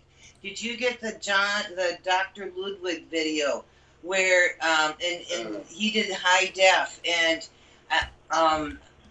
there's a point where the pendulum starts swinging. I went in with Final Cut Pro 6, the old stuff, and looked at that. There's a slit that appears, and it in the space in wherever, and it goes into the slit. When you watch it, it looks like it just starts swinging and disappears, but it actually goes through a slit and then it comes back. So one of the things we're really looking at doing is trying to figure out a way to recreate that with a camera on the pendulum and see where the hell it goes. Okay, yeah, that'd be amazing. Do you have the footage of that one specifically? It's on my YouTube, and I thought I might have sent it to you. It's the Dr. Ludwig, Ludwig. Yeah, Okay. I met him first in Arizona, then later he came. Yeah, and the whole apartment moves up and down, but people don't realize it. He was on a tripod, and everything shifts up and down. That happened twice actually. With Harold Burns actually filmed that. And He then said, "Oh wow, yeah, the disappearing building. yeah, oh god, yeah." Exactly. Yeah, I heard about that. Yeah, so So can you explain that further? Is there like photographic photos or videos I could see of this disappearing building, or?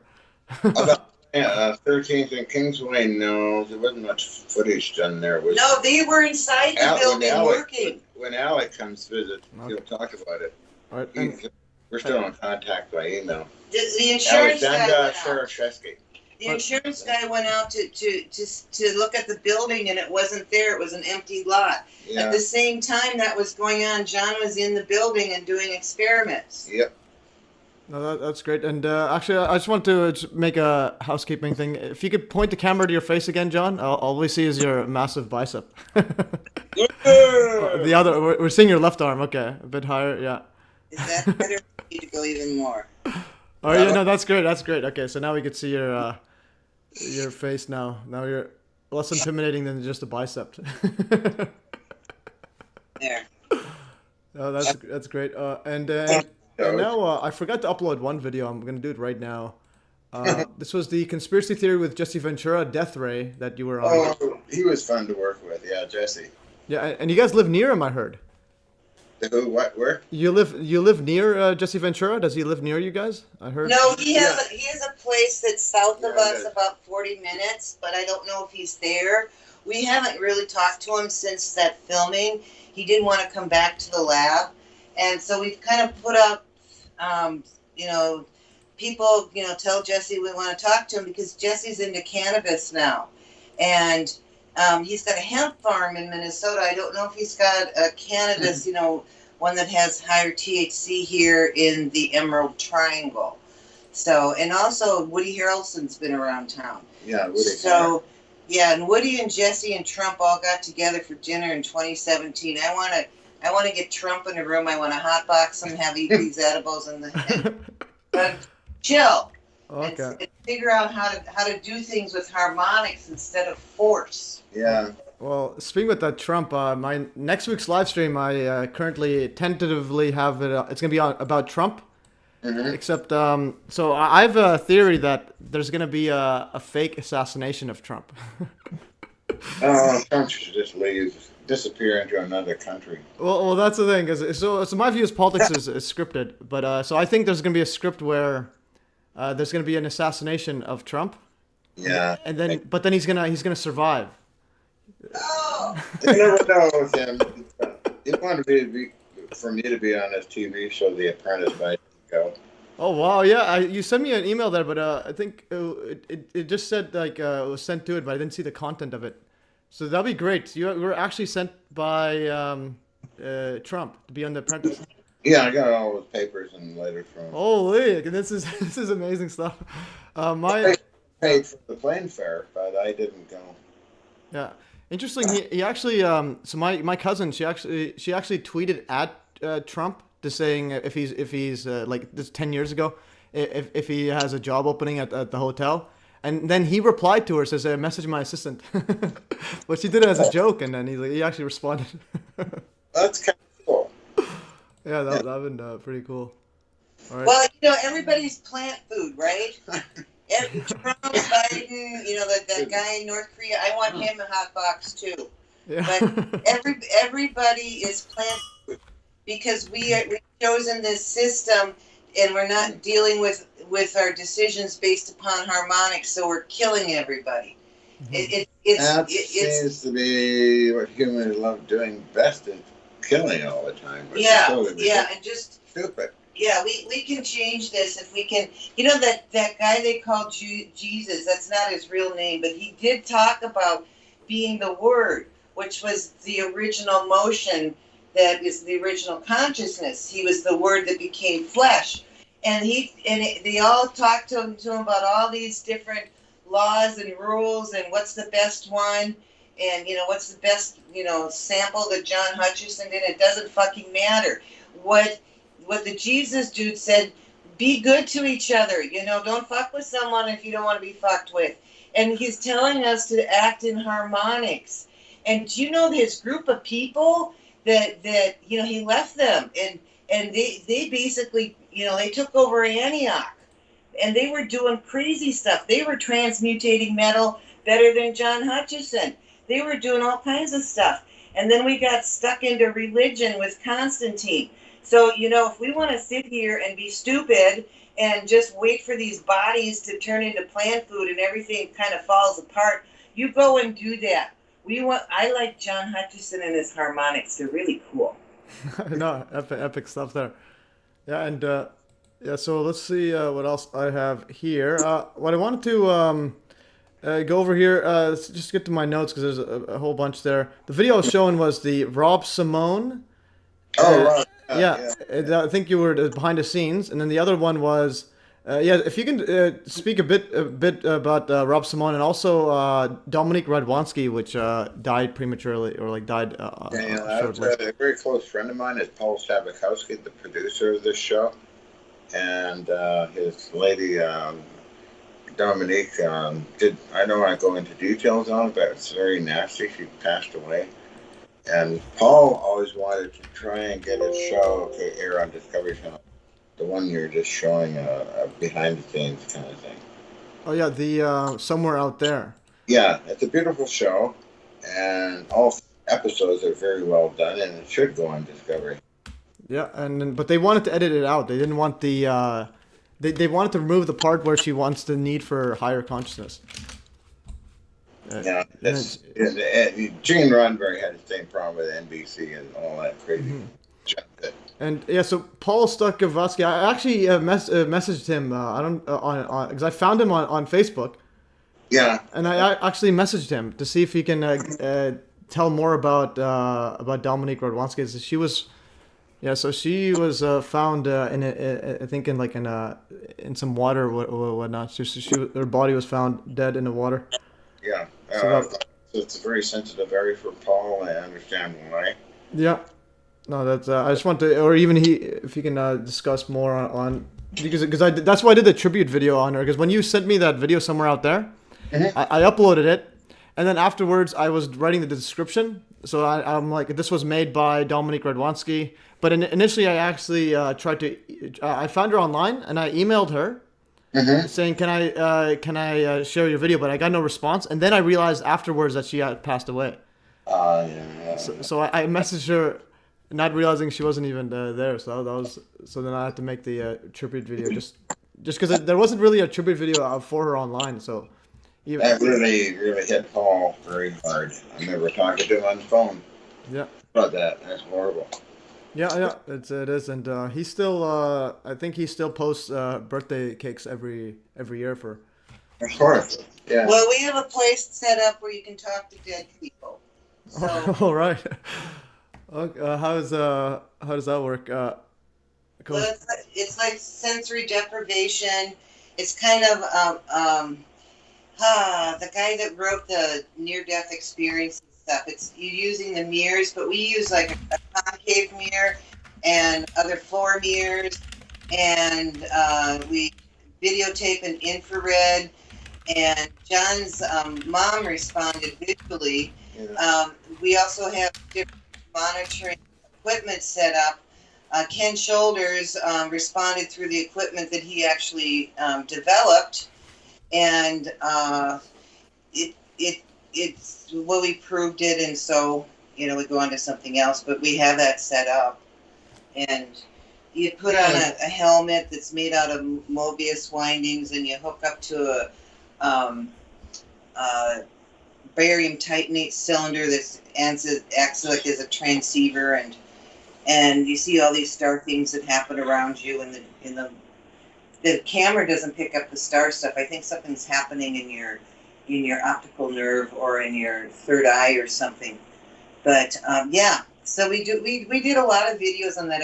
They're posted, but they're private. And like my brother who's dead, asked him a question, and it was very audible no that came through one of the pieces of equipment. We have like an old TV set to static, and then the static will change and make different forms and stuff while the process is happening.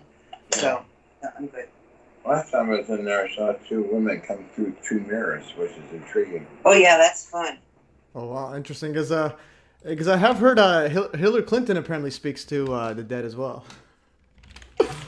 Oh, okay. Hillary Clinton, one time, Bill was saying that she was speaking as a throwback to when Bill Clinton said Hillary Clinton speaks to the dead. Yeah, and then I think she was talking to the other previous first lady. Let's see, just play this video. I'll play this video if you can hear it. I got a card from them. Oh, you got it. I thought it was a joke, but no, not. Oh, I think I have. I think I posted that too. Clinton Hutchison. Yeah. I gotta find. I know. Okay, somewhere you did. I gotta find all these. You have so much info. It's just mind-boggling. It's like TV shows. They're anywhere. Yeah. When they air, I get emails from even. Yeah. Met product people through the Pentagon. All right, and I just wanna chime in now. So Paul, remember Paul Loveless, that person that thought you were faking the Hutchison effect. Remember Paul Loveless? Yeah. Yeah. So I banned him from the account from the stream because he just keeps seeing the same thing. But he made another account, so he has a second account, and he's asking and he says, John, I will give you $250 if you can present the solid iron block deformed and then tap it with a hammer. So he still doesn't believe that the hammer, the solid block. I'm skeptical too. I can understand if I wrote him an email, or not an email, but on his first video, I said, I'd be skeptical too. I understand, no problem. Yeah. A lot of fake people out there, fake a lot of other people like John Searle. And see, John Searle, you have mentioned that. Sorry to cut you off, Nancy. That's just the way human nature. Doesn't bother me any, but everybody's entitled to their opinion. Oh yeah, like that place out in Germany, if you could levitate a couple grams, they're gonna give $1 million. Oh, that nonsense. Oh yeah, and then they bought John's lab, the extra lab, before we went to the Gulf of Mexico. They got the extra lab for $50,000. Then they wanted him to come out there and set it up and show how it works. And John, do I get the $1 million then? Wow. So yeah, I haven't heard about the Searle effect. So can you said that he's a scammer? So you don't. Unfortunately, he's a real scammer, and there's a lot of real scammers out there. Wow. Well, and people, they just want to make a big noise and get noticed. Maybe like me, I don't know.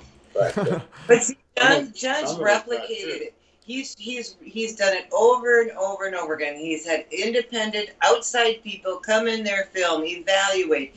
He's had things tested. He doesn't write any white papers. Everybody writes about him, and so it's not John's opinion ever. It's the people that have the quote unquote academic education that have said this is actually happening, and this is what is happening. Although most of them don't know how it's happening. Yeah. Even though it's been posted on the internet, how you set up your own Hutchison Effect stuff. It's like the free energy devices for clients I made over the years. Like I got $250,000 from Japan or $250,000 from Germany, and I say, well, you've got to test it. I made this for you. You paid me to make it. You're my client. Have it tested, and they would test it. I got test result papers. Wow, that's amazing. Yeah, so that's something we need to get on as well. And I want to chime in on this the Searle stuff. So I've seen a lot of stuff. So my kind of litmus test is like if someone's doing a free energy ones, they need to at least talk about stuff that is pretty much validated. Like yours is 100% validated just by the amount of documents, amount of samples. And then once you tell people, okay, this is real, and then you can go and jump into free energy stuff. See, my clients wanted to get secondary funding, but was China. First group was Ria Trade Group of business people. But the Chinese were offering $24 million. They never showed up for a demonstration. Yeah, and speaking about scammers and free energy scammers. So there's a current one that's going viral right now. His name is Ashton Forbes. So he's selling a free energy device for $50,000, but you need to sign an NDA, a non-disclosure agreement, and you can't tell anyone how it works. And now he's accepting 40% down deposits. Yeah, and like private fire. Yeah, but $50,000, I'm like, the energy bills, that's enough for like 50 years.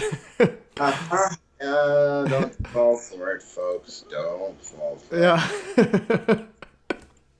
No, Wow, that's a lot of that going on. So Now, John's crystal power cells, they're really simple, okay? They're made from a waste product from the wine industry. That's cream of tartar. You add cream of tartar, 2 parts of that, and 1 part of baking soda, and you cook it together. You got Rochelle salts. Rochelle salts is Pizio.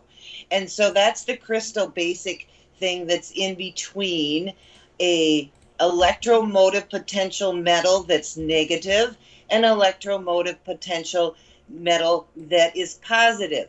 Your voltage on that is the difference between that positive and negative. Your amperage is based upon the surface area. It's really simple stuff. How do I know? I've made thousands of them. And if you add a little sugar, you end up with a pliable paste that you can work with, and you don't have to, be crazy trying to get this thing poured into your cell. So there's simple things, and you have to have them exact. If they're exactly perfect, then you can stack them up in series. Otherwise, they're only going to go 5 or 6, and then you can't stack up that voltage anymore. But see, people don't want to do the work. It has been open sourced. How it's simple, it's safe.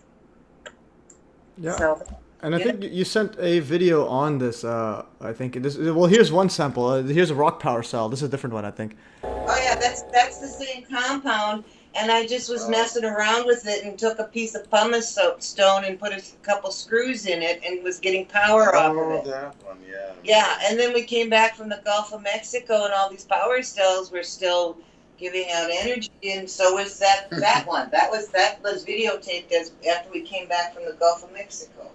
Yeah, I heard that. Yeah. I remember going to a restaurant with that person that was he a congressman or what? Yeah. He said, take him outside. He said, Oh yeah. do you remember this? Yeah, because John had been making them in pipes and stuff, and so we met with some state legislators in Minnesota, and trying to show them how these things are going to create energy. It's free energy. The guy freaked out, thought we had pipe bombs, and we had to leave out the back door. Yeah, I'll never forget that. It's funny as hell. Oh Lord! And yeah, they got Something a congressman Berkeley Fidel who would come to Vancouver, take me out for dinner and talk about power cells. I got all his letters. I got all these guys' letters. Then Dennis Kucinich. Please send them to the state capitol building, blah, blah, blah. How to do it. These metal samples, actually. I'm still wondering if they ever got them. No, yeah, definitely. And so one thing, yeah, again, speaking about the skeptics and so on, they're probably going to ask, so what happened to those free energy devices you made for Japan and so on? They're for my clients. I don't own them. Okay, and then yeah, so that's the thing, and can you replicate them now, or how is that? Does that work?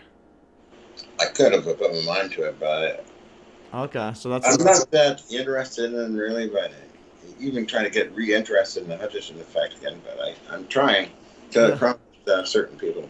Well, that's the thing. If you need help, if you need, I could be your guinea pig. I could help you run. Oh, run good. that for a while. You would, wouldn't you? That's what I mean. Yeah, so that's kind of why I wanted to show up. Basically. Oh, Nancy, go grab his feet. He's floating off in the air. Yeah. Oh, hell. That's fine. That's fine. Call the fire department. Yeah, they still have them in Japan, but that was, as I mentioned before, an amazing adventure. Working with the Japanese, they had a replica of the H-Effect lab in Hiroshima City. Okay, no, that's good. So, I got all the videos on that because the main television station filmed everything we did there. all right, and so YouTube just blocked that conspiracy theory video that Nancy sent me. So I tried to upload on YouTube, but now they just blocked it for copyright. All right, so I can't upload that. Oh no. Yeah. With Jesse Ventura? Yeah, the Jesse Ventura one. So that's copyright. I can't upload that. But I have pretty much everything here. There's another one. It's March 20th, directed intent. I haven't seen this one, but this is you and John are here at Gulf of Mexico. Oh yeah.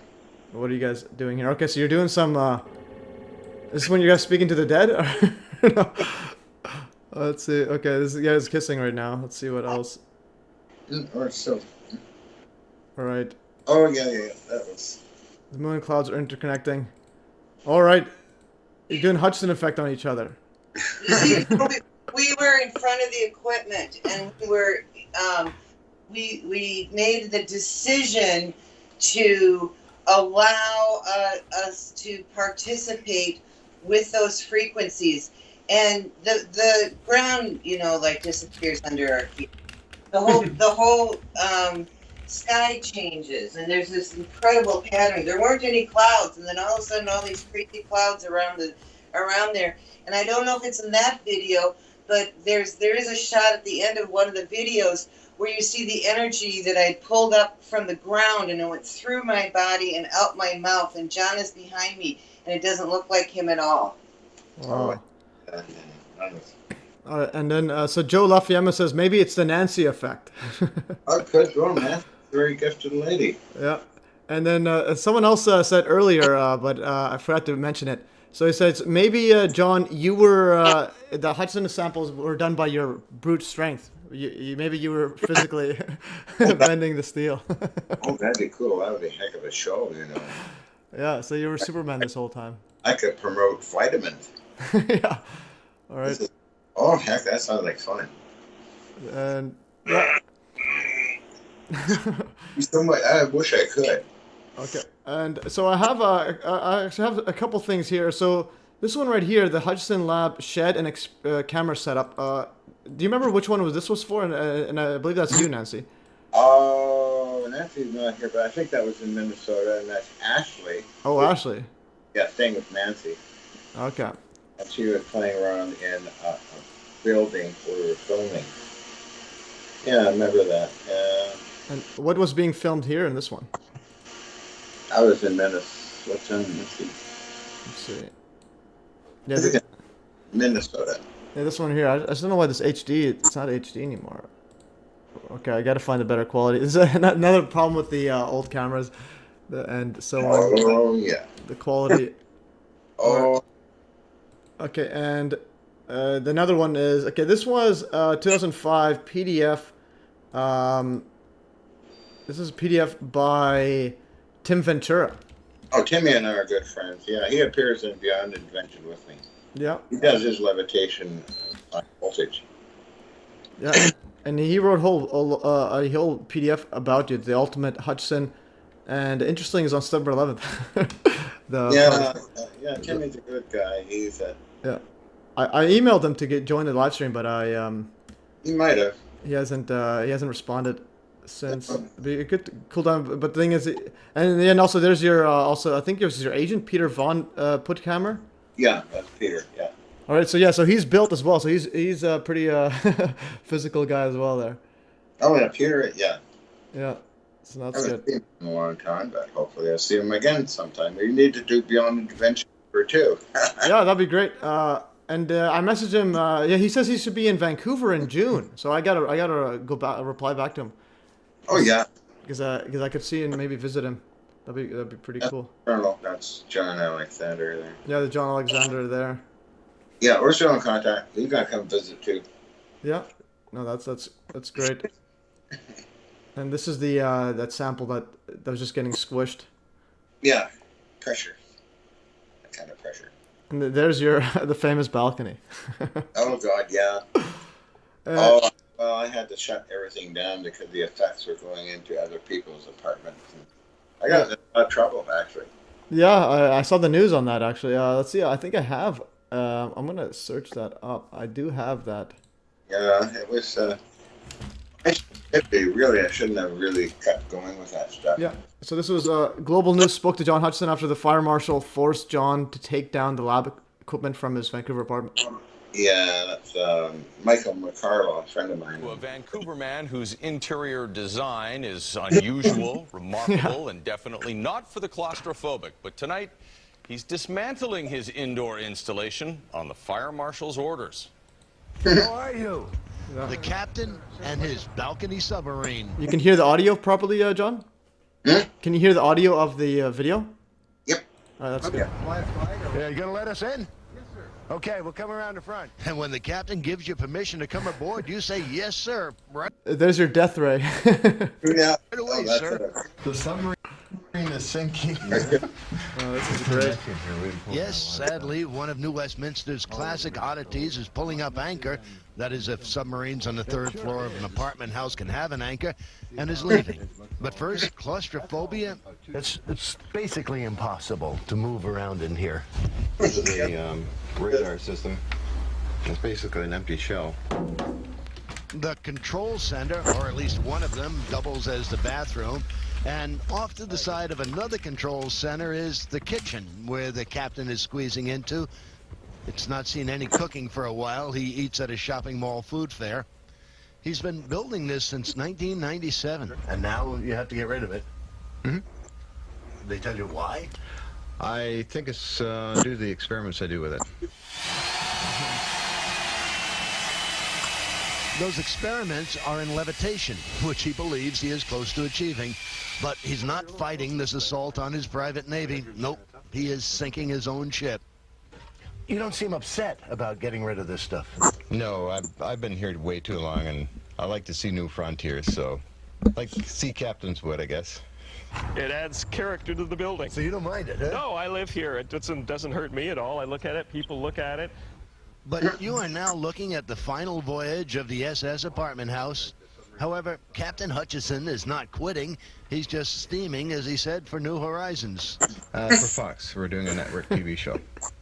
You're serious? I am dead serious. You're going to be on television? I'll have my own show called the Hutchison Effect X-Files. You're going to rebuild this down there? Yes, we are. Soon, just another balcony. Gone the cannons, gone the flavor, gone the captain. Remaining a question, now that he's gone Hollywood, who's going to protect New Westminster? Good luck, Captain. All It's right. on Ash and Fifth in Vancouver if you want to swing by and take a look at the balcony one last time before it's gone.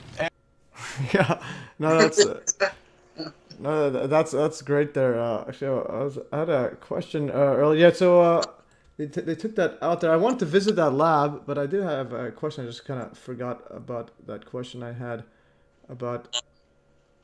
Okay, this was what year was this? But yeah, so the Hutchison X-Files.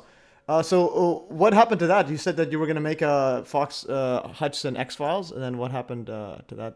Well, I did meet up with Fox. We did one. We had one of the. Oh, that was sorry. Excuse me. That was earlier than this. Okay, it was Robert Kiviat of Fox TV. We did Ghostbusters Evidence Caught on Tape. Then I did another one with Mulder's boss. What's his name? And a bunch of others. And what happened to that was then I got involved with Nancy. Then we went off to Gulf of Mexico, and then did other TV shows, but they talk about it, and it was presented on KSLX radio in Los Angeles by Robert Dake, a filmmaker. He and Ron and I from BAE Systems are going to do 13-part TV series. The first one is going to be the Philadelphia experiment. 4-foot long ship model, and then we're going to go to other locations and do other crazy things. But it never happened. It was talked about a lot in Los Angeles and KSLX radio. I uploaded the videos to it and all that too. So. And then John met Nancy, and we went to the Gulf of Mexico. And he's no longer stuck in his apartment, as you know, that you were tinkering. Tinkering. John was tinkering, was he? Mm-hmm. Tinkle, tinkle, tinkle. Never mind. Yeah. I'm there right now. So here on IMDb, I see that all the stuff that your name was mentioned in, and you mentioned that the Ghost and Fox News. Yeah, so this was Fox Television. This was a ghost caught on tape, fact or fiction, and then you were involved in this. Yeah, Star Trek's number 1. Jonathan Frakes came and filmed with his crew. Yeah, I think I have Star Trek. Those people are amazing. Yeah, so this one here, the Star Trek actor Jonathan Frakes discussing the Hutchison Effect. Yeah, this is yeah, the video size is small. I'm gonna open this here. Have been emulated in a scientific. They're just gonna make this bigger. Oh yeah. Laboratory. Guy's energy is that. I feel my experiments have duplicated on. Would you be fooled? Ben, what he has dubbed the poltergeist machine, and he has also invented the Hutchison Effect. Yeah, no, that's great, John Fracas. I remember watching a lot of it's Star Trek from him, but also he had that TV show where it's like that fact or fiction TV show. Do you remember that? Yeah. Yeah. So that one I used to watch a whole lot of that. That was pretty cool. And and again to see this all here, and again to see this all where you're involved there. You're involved with Dumb and Dumber. It's like my whole reality is somehow interconnected with your work. Well, fascinating, I must say. All right. Yeah. All right. Okay. So Paul Lovelace is emailing me now. So I kicked him out of the chat. He just doesn't stop. And then he emailed me saying, "It's time for a new phone. Also, the stream makes you look ridiculous." I think he's telling me. Anyways, so I'm getting email hate letters from Paul Lovelace. Okay, so tell him to go do something. Okay, go do something instead of like trying to debunk somebody who has repeatedly shown, and not by John saying I'm so great, but by other people coming and filming and independent scientists. That's what we did in the Gulf of Mexico. Independent scientists took samples of the water. They evaluated the level of contamination, and then samples taken after. And, we even smacked up the trailer, and the guy doing the testing gave us $100 and begged us not to leave. Mm-hmm. I mean, he says nobody's fixing this. You're the only one down here fixing this. So it's not us. It's like John does what he does. And people have videotaped it, have come in and analyzed it, and we even took the whole system and put it up on SlideShare so people can rebuild it. But people are too fucking dumb and they're too fucking lazy. So whoever is that guy that's coming at John, you go do something. Okay, go do something, because everybody's in armchairs. And when we're in the Gulf of Mexico, people, sending emails, you need to do that and you need to do that. And I say, get your fucking ass down here and do it yourself. You lazy suckers. Yeah. Well, definitely. When you said do something, he actually, so he was on the live stream chat for like a year, pretending to be my friend and so on. Oh. And then once I talked about Hutchison Effect, and now he made first he said it was fake, then he said it was real, and then once I started doing the videos, then he started becoming like really anti Hutchison Effect, and when he did something, he did one thing, which is create a YouTube channel and post one video, his first video, and it was strictly trying to debunk a Hutchison Effect. Well, not he was just trying to say that Hutchison is a liar. So he made one video, and he's also worked for the government. As interestingly, he in his own words, he said that he worked in the government doing online psyops, like online manipulating groups. I'm like, what? Oh, that's really good and harmonic, Yeah. Okay, what's his name? I want his ass here at the lab. I'm going to hotbox him. I'm going to have him the edibles, and he's going to suddenly understand shit. Yeah. Well, for it, I guess. Yeah. Yeah, he'll tell you about his government affiliation and so on, and he'll apologize for all this disinfo. Well, get me to every asshole politician. I used to have a TV show. I was running after corrupt judges with it. Oh yeah. Okay, and I was supposed to be nominated to run for the Supreme Court in Minnesota, and they chickened out. The next day, I got the trailer in the truck, and I went to John Hutchison on the Gulf of Mexico after horrendous difficulties getting there. As we stood on the shores, I saw two huge hurricanes coming, and they're going to collide right in front of us. And they didn't. We shot them, okay? And then all of this oil starts coming in front of us, and I videotaped for hours of how you could see the frequencies breaking it up. And I turned to John, I said, this is so much better than dealing with corrupt judges. Mm-hmm. So whoever thinks that that that he's so such a fucking hot shit, and that he's doing online cyber stuff. That. Come on, learn the real shit, okay? And I'm giving away free edibles. I'm gonna like 2 million of them. Okay, I do need to show up to your place and the Hutchison Effect, get some edibles. I mean, we got the town is like hooked on them. Yeah.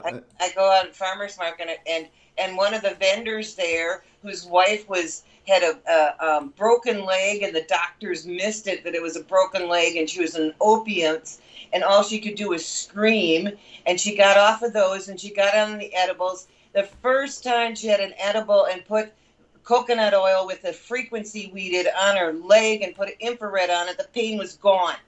And her knee that she was supposed to get replaced isn't getting replaced. Yeah, he gives away edibles for us too. So that's just it. I mean, we're all fucking plant food. Yeah. We either fix this so that our bodies can recuperate, but the only way we can do that is if we make harmonic choices. No, yeah, definitely. You hit the nail on the head there, especially because like we're relatively in the world, we're just a bunch of nobodies.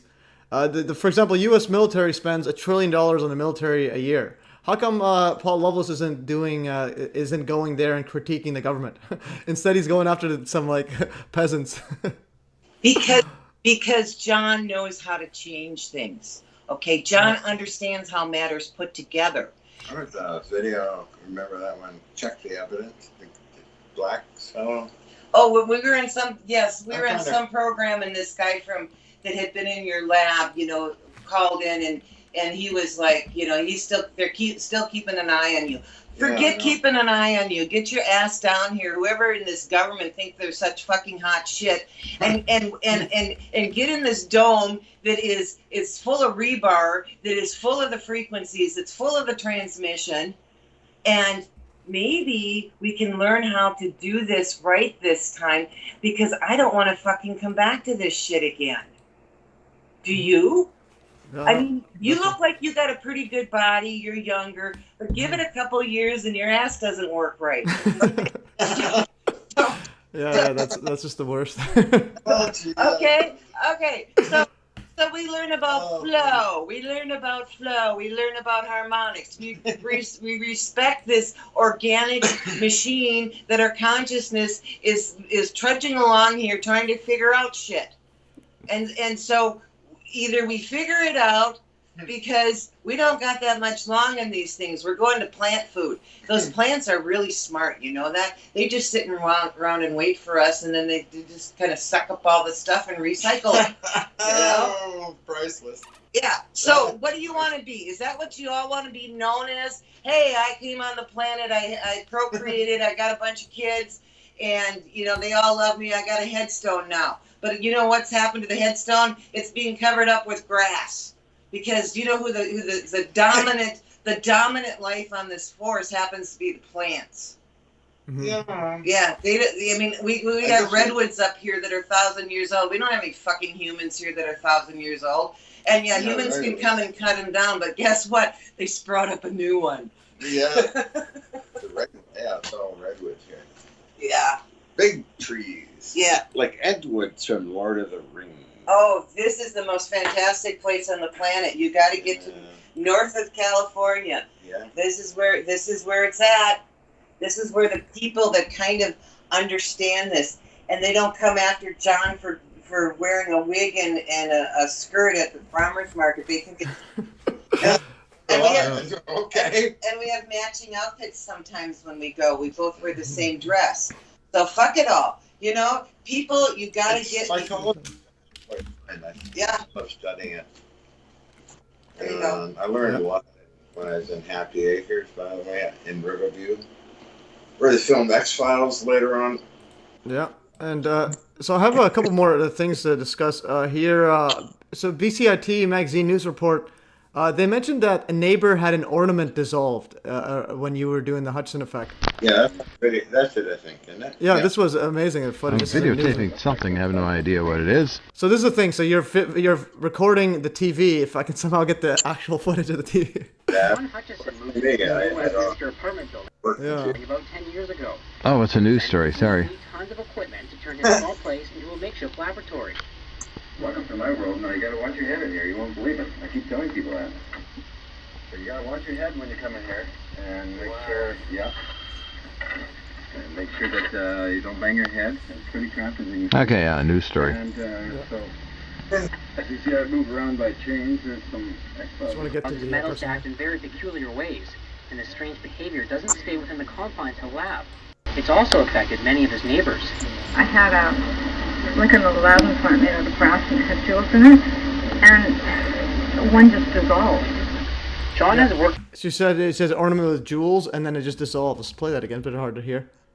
I had like an 11 plant made out of brass and had jewels in it, and one just dissolved. All right, so John's turning like people's ornaments into dust. Yeah. No, that's amazing. I got in a lot of trouble for that. Yeah, and there's another part for the Paul Loveless debunkers and whatever. This is a news story, literally saying neighbors had their ornaments dissolved. He's probably gonna message them, hey, can you prove it? I'll pay you $250 to show that. Yeah, it's like, yeah. So instead of asking us, you should go and confirm that with those news reports instead of saying everyone's a liar. All right, and let's see. I had some other stuff. You mentioned teleporting metal there, and also here your Star Trek friend Kirk Thatcher. Yeah. This is a different Star Trek friend. Okay, so the video's unavailable now. Did you remove it, or you had copyright? I think. All right, so video's gone. Is it gone? Yeah, I think it's gone from your YouTube channel. Kirk Thatcher actually used to live here. I met him at the Dumber and Dumber. Wow. And stayed at his home for a couple of weeks. No, that's amazing. And let's see, and I want to show this actually. This is CTV News. It says 2005. Let's see this one here. It's a 2005 news story. Right, what's this one all about here? This, yeah, this one you posted this one 14 years ago. Holy. Oh wow. Oh yeah, and also a question that was asked way earlier by 9/11 reversionist or Norman. He was asking, did you find your Facebook login yet? Your login info? Log into what? Facebook. Oh, no, I can't get in there. They want to send me a text message and go through the song and dance. I did upload a lot of videos and pictures on Facebook over the years. Yeah, because I have seen some of that. So this is that private group you had, and yeah, there's a private group that went, and people are asking where's John, but then someone's we told them that you've lost your login for the Facebook. So yeah, there was a lot of good stuff there. It's probably still there. Yeah, and this Max Higgs guy shared the iron blocks sample that I made, the video I made of yours. Okay. That was pretty good. Yeah, so if you need help with that, getting on Facebook, let me know or what I could do. Okay, for sure. Okay, and then so that's life, but not as you know it asks, can you ask John what celebrities have bought your samples? And one on top of my head, Steven Seagal has your samples. Yeah, he does. Steven used to live here too. I was at his house in L.A. Yeah, and who else? What other celebrities have the samples? Oh my God. Well, the Star Trek guys. Yeah, the Star Trek guys. Star Trek guys, yes. One of my biggest fans is Prince Hans Adam Liechtenstein. Oh, wow. Huge. He's in a private art collection, as he does. There's many others, people, government people, and have them. Dennis Kucinich, who kind of vanished. They're all over the place. Yeah. Recently, let's see what recent ones. I gave a couple to my dentist and my doctor next door. Oh wow! And then I got samples ready for a friend of mine down south, who's supplying me with an eBay seller. I just made a video on it and posted it on my channel. The samples I have left and found in gun crates and all that stuff. Wow. So he's welcome to him because he's so honest. Mm-hmm. And getting this equipment to me and for low prices.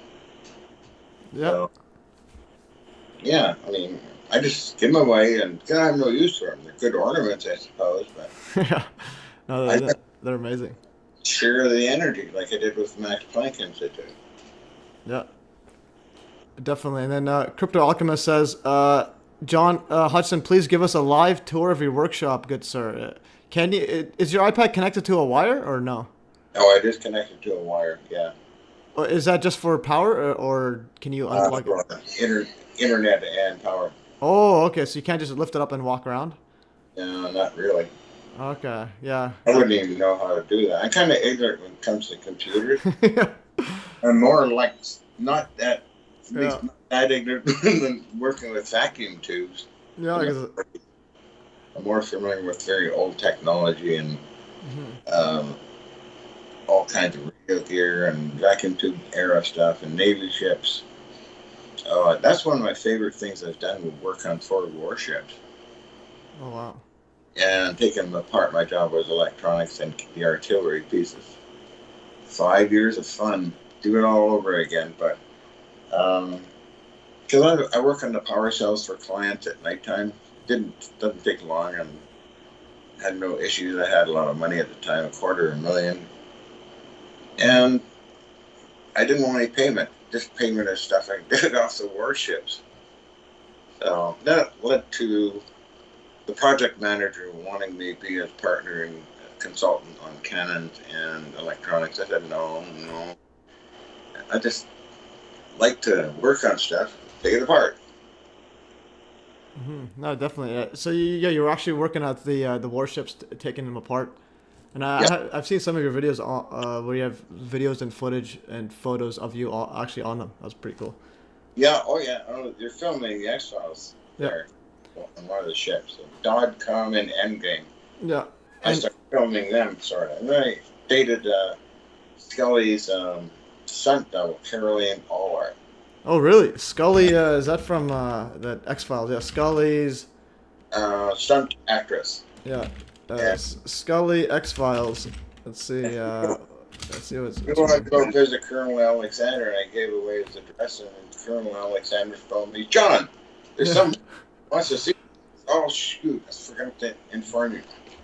Yeah, there's Dana Scully. Okay, then her stunt double. that's a pretty cool stunt double. Oh, yeah. I'm at a demonstration, thank you, in Vancouver. Oh, Vancouver. Yeah, they do a lot of filming in Vancouver. It was pretty interesting. Oh, yeah. That was funny.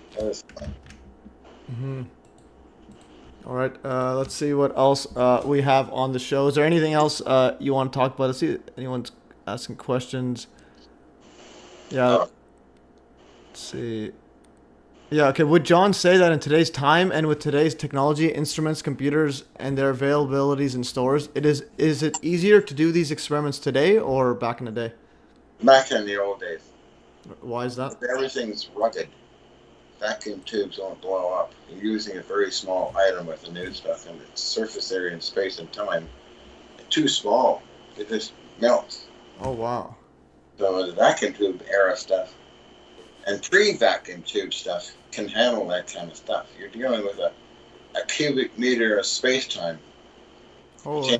Energy is amazing. If you don't understand what I'm saying, you can look up Dr. Hal Putoff, a friend of mine who knows about this kind of thing, or Dr. Franklin E. Mead, who has a patent on a free energy device. December 31, 1996. Oh, yeah, definitely. Yeah, that is interesting. And then Rotary Motion asked John, in the early days playing with all instrument panels, did he do a lot of walking to the breaker box to flick the fuse back in? All right, that's... Oh, no, not really. One time I took in another building, and what I did do is had the old screw type fuses. I put pennies or coins in it. I wanted to test the transformer and give it the full load. And I was really impressed with that transformer. It blew the pole transformer. So I said, well, I was impressed with what that X-ray transformer gave out at full bore power. Holy, that was fun. Yeah, definitely. And so now this one here, what I'm showing is, this is from the Greece RW research. Russ Grease, you've interviewed him. Yeah. He did an almost 2-hour video, basically videotaping all your documents that you have, or at least a lot of them. So this Yep. is Los Alamos you had here. Yeah. I'm gonna mute this. This is Los Alamos. And display. Let's see what else you had. So this. So if I can get my hands on these documents, that'd be pretty cool. Yeah. Somebody should get them. I Yeah. think Nancy copied them all onto hard drive.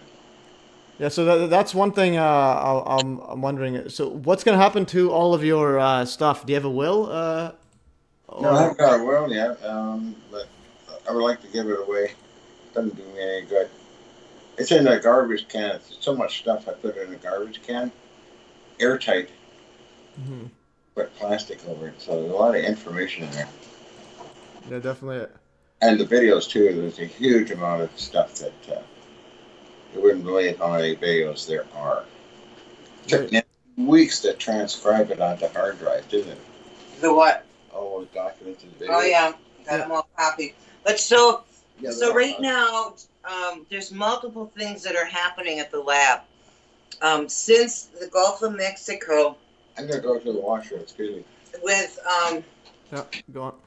since the Gulf of Mexico, I'll scoot over here. Yeah, you can show your face too, Nancy, if you want. Okay. All right, guys, Nancy's in the house. Yeah, you better settle down because you know I really have a mama attitude about people, and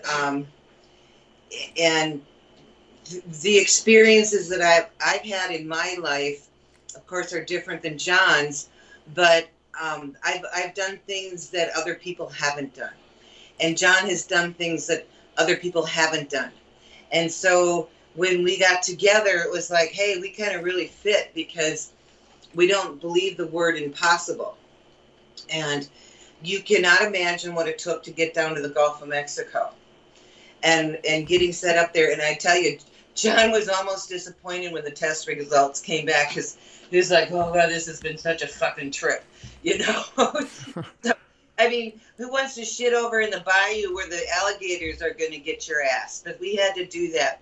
There were places we went, we didn't have bathrooms. We went to somebody's place that the scientist that was doing the work, he had an empty lot and a guy next door, and he talked to him about it, and we went in there, and the guy next door was bothered because he thought he was going to get a check from BP, and he wouldn't let us take a pee in his place.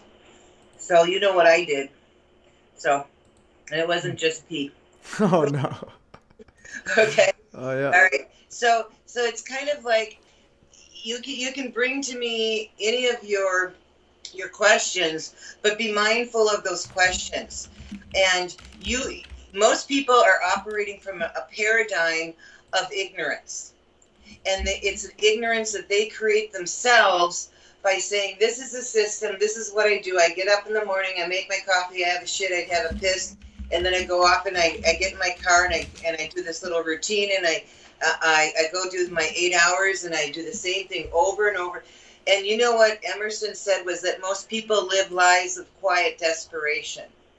And those that are upset about it are going to be the ones that come after John, because their lives themselves are in quiet desperation.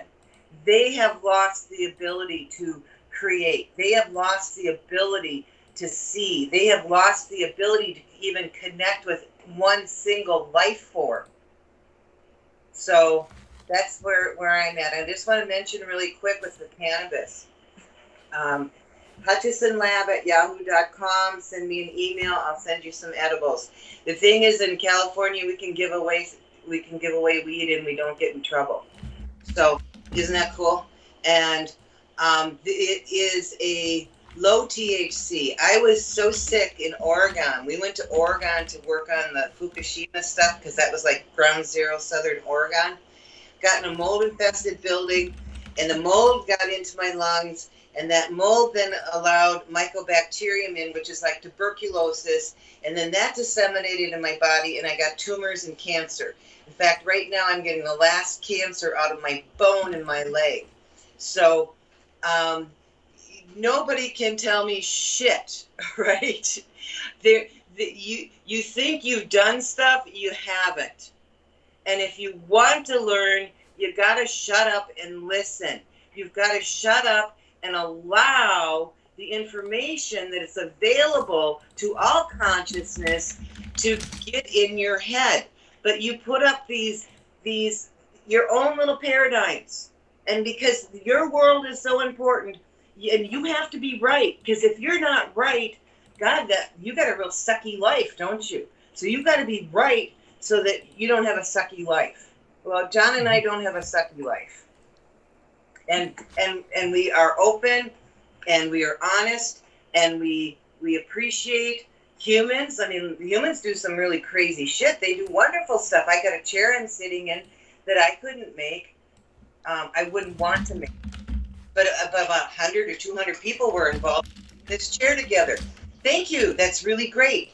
Now let's do other things positive. Let's do things. We can change everything. And it is not going to take till the next election cycle. It's not going to take another decade. It's just going to take the decision that we will make choices based upon harmonics. What's it like? Jeffrey Dahmer? Do you realize that Jeffrey Dahmer was actually good in his mind? Okay, in his mind, he was doing good for him. It might be evil for somebody else, but that's the system. Good and evil is arbitrary. So, you know, if he doesn't want his ass eaten by somebody, then he shouldn't eat somebody else's ass, right? All right, yeah.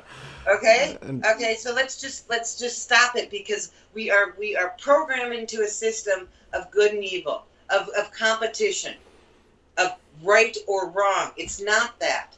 It is, does this work? Does this work for us?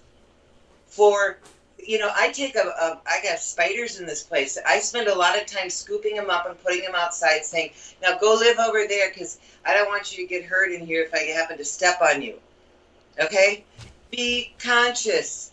Be mindful. Yeah, definitely. And I just wanted to, if you can see my screen, can you see the screen? I have the photo that you sent me. Yes, that's a Monoecious cannabis. It is the ancient form of C. sativa. I found somebody else with hemp that had a picture almost identical to that. Now, that seed went into the frequencies. It was white, it was soft, it was squishy, it was non-viable.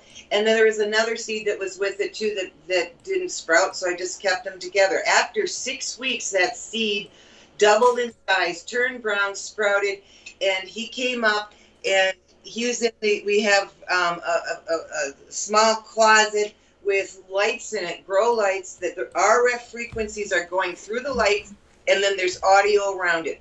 So this guy was dosed, got it?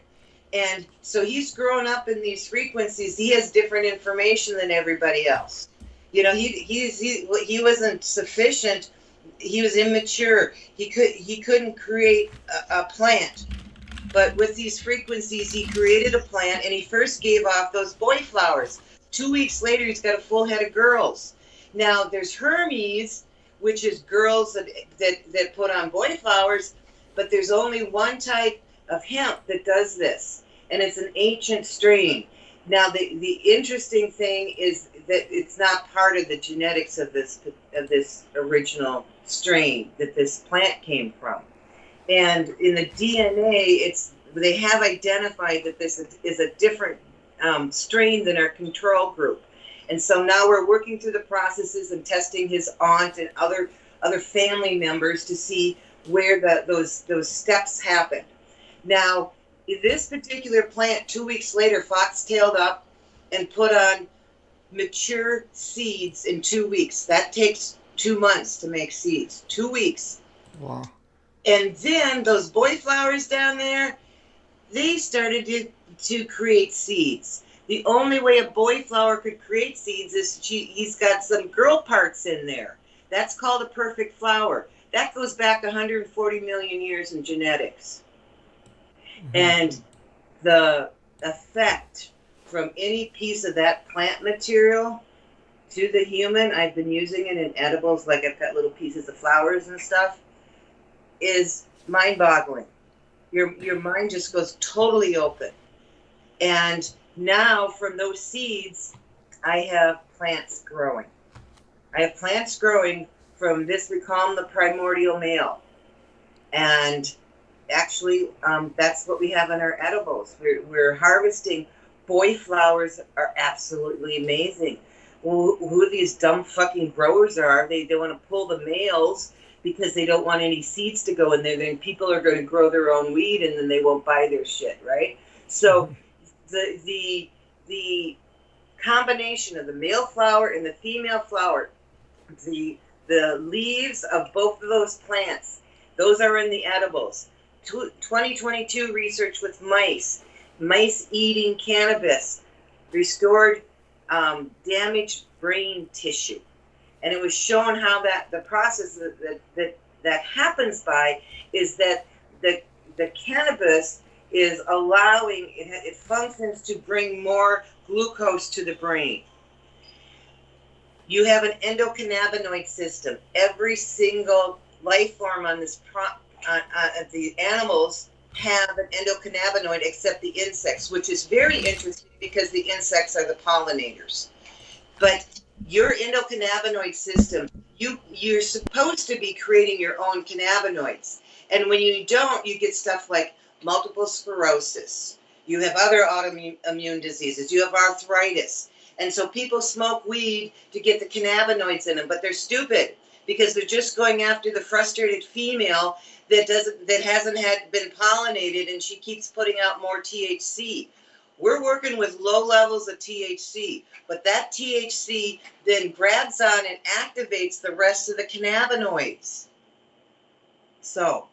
Yeah, interesting. Yeah, this is like a lecture for me because I'm not that well versed in it. Besides, I've gotten like pretty much like a semi awakening when I was super high. So one question that someone was asking about your frequencies. What frequency range do you use on your samples, or even with the Gulf of Mexico stuff? What levels? What range? Okay, so I had been messing around with solfeggio tones, which are specific harmonics. And that was before going to get John from the lab. This is when I was supposed to be nominated and all that shit, and didn't happen. So we went out to his lab to see if his technology could fix the water. I said, you can transmute metal into something that's not metal. Can you take polluted water and turn it back into clean water? So we set up experiments, and we had people from stuff. And so they're sending us polluted water right from the Gulf of Mexico, and it wasn't working. And just as a fluke, hey, let's try this stuff that we were working on with the power cells. Let's try these tones and input them immediately. O-scope immediately shows that the vibrations coming off the polluted water were identical to the clean water. Couldn't even find it on the scope when it was dirty. So then we had it all tested.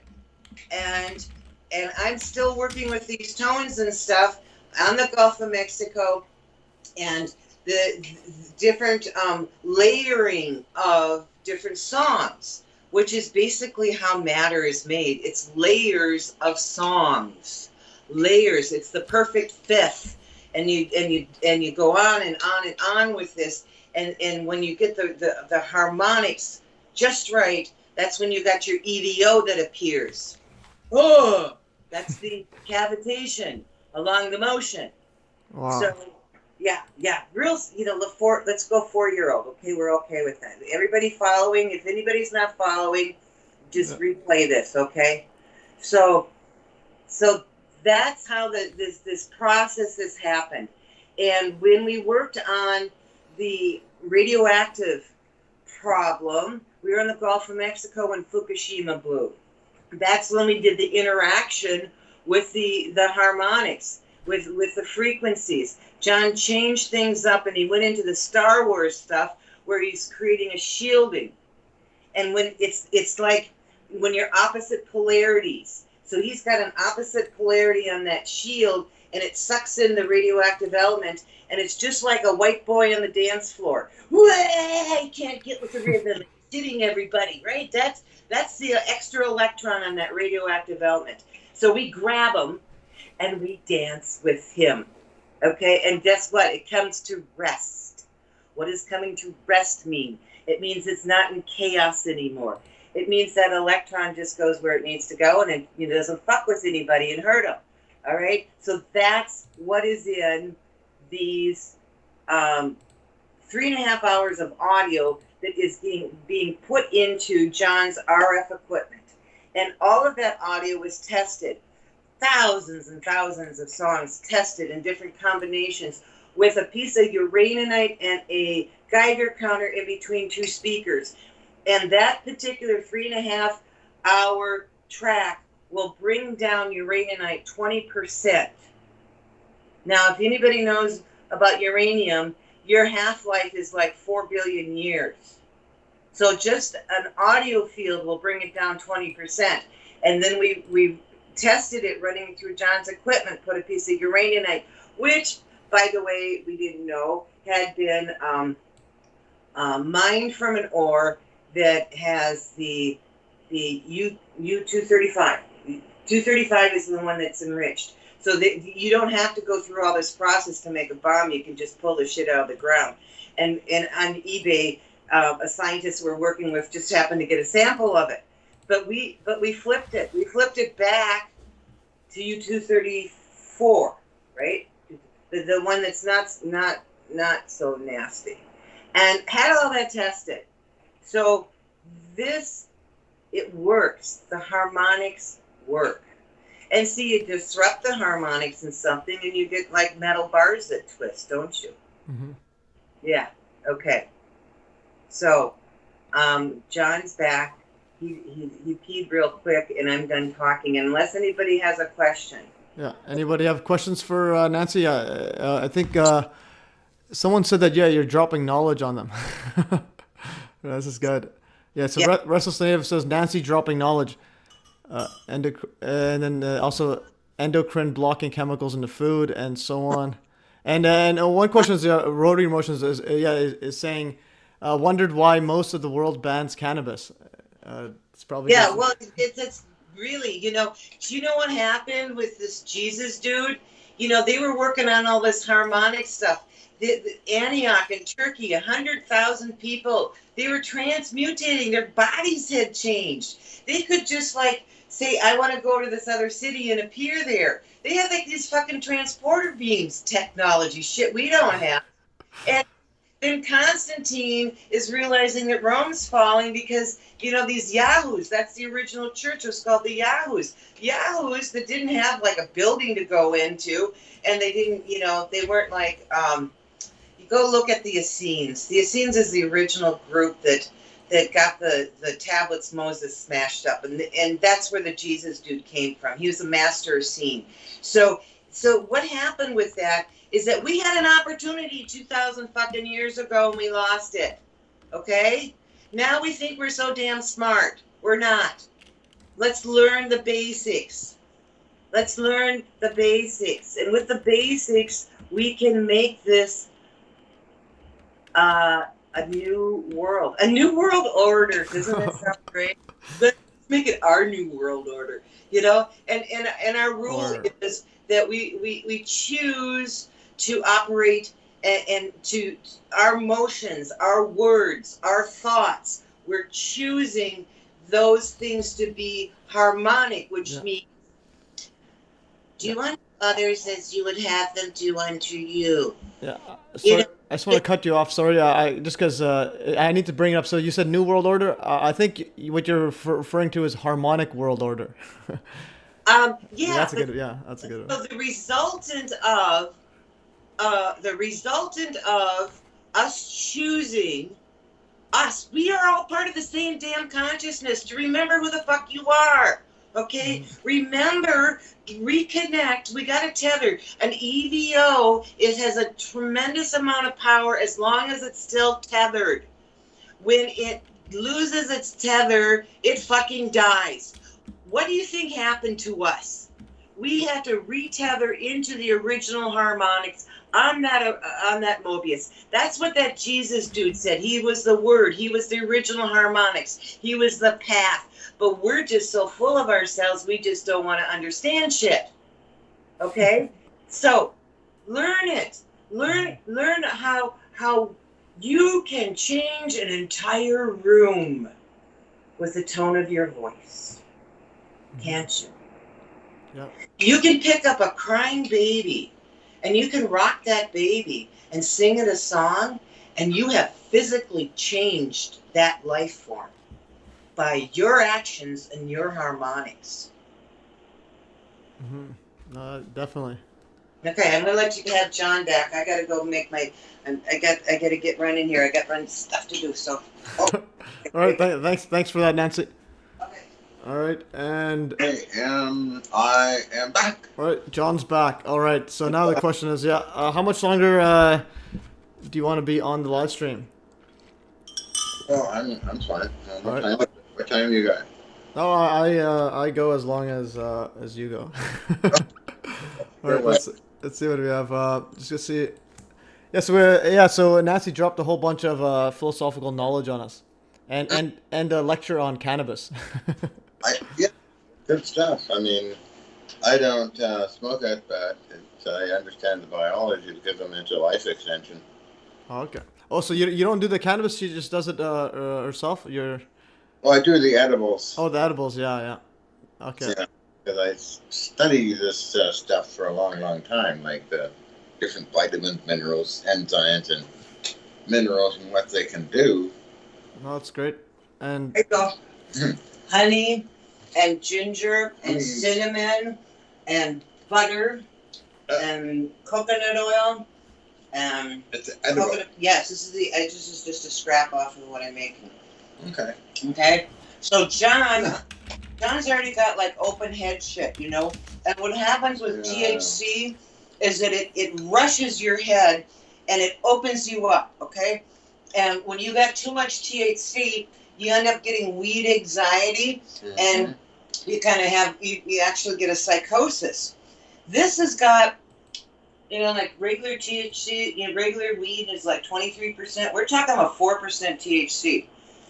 But what this THC does, it opens up all the other minor cannabinoids. And that's what's so fucking fun with this.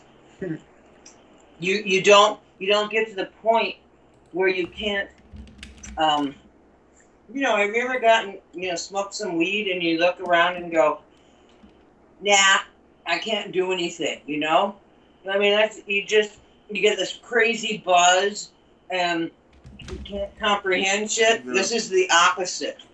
What's that one? That picture? This is a dragon fruit. I didn't know. Yeah. Cool.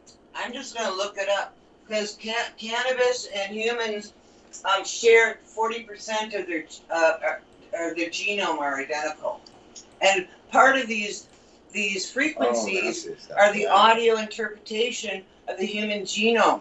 That's what these plants are living in, the vibrations of the human genome. That's what they're growing in. Don't you think they're made for us? They're our babies. Interesting. Yeah. Are you making edibles right now, Nancy? Is she making them right now, John? Yeah, I just poured some caramels that I made with local honey, coconut palm sugar, heavy cream, butter, coconut oil, ginger, cinnamon, and then I decarbed male and female flowers, 1 gram each, and used 25 grams of leaves that are decarbed. This is like a cannabinoid shock, and it's not a THC shock. There's 120 cannabinoids in cannabis. Everybody's so excited about THC because they all want to get fucking high. No, I can't. Yeah. I should take Xanax for decades. No, I have people that cannot do cannabis. Keeping down and not spreading way out there. Yeah, and John can do it. John's helping him get off the Xanax. It's helping him to. It brings down the adrenaline. First thing that happens is you notice the adrenaline's down. Mr. EVO has it. Yeah. Oh. Yeah, so like I've done like weed like probably or edibles. I do like a couple times a year. Yeah. But not too much. Yeah. We But, got hardcore stoners here, addicted to edibles, calling me up every week. Can I get some more? Can I get more? My neighbor gets. I'm literally making hundreds and hundreds of edibles every week, and we're giving them away, and we're hoping to do 1 million, maybe 2. Got somebody, a baker that's going to decarb a whole entire crop for us. Grind them up. yeah. No, definitely. And Both packages of decarb, you can make your own edibles. yeah, and then so we have a question. Restless Native asks, does Nancy have a video on her channel about her edibles? So do you have a video tutorial or a video on your edible? I included like an announcement with what we're doing with the cannabis on my YouTube. It's EVO is something in cannabis, you know. So there's a few minutes and I discuss it and mention what we're doing with the cannabis. Okay. But right now we're just getting things. Oh, this one right here, Evo's harmonics frequency. I'll send it to you. Yes, you have an hour-long presentation It's not here. an hour long. It's actually about 20 minutes long. Oh, it's a different video. This is Evo's harmonics Hutchison frequency cannabis. No, it goes dead. Oh, it goes dead at the end. Oh yeah, you're right. See, guys, it's only 20 minutes, and then she teleported. They got the Nancy effect. What's on my head there is a helmet that I made, a hat that's Mobius windings. Oh wow! And behind, and so that gets what gets hooked up to the barium titanate cylinder when we're doing the sensory deprivation. Let's talk to the dead people. Oh wow! Okay. HBO makes an appearance. So this is better than a tinfoil hat. This is gonna be Mobius. That's what my son said, and I said, "Oh, you're so 1990." Yeah, yeah. They have more advanced tinfoil hats. They don't use tin anymore. That's right.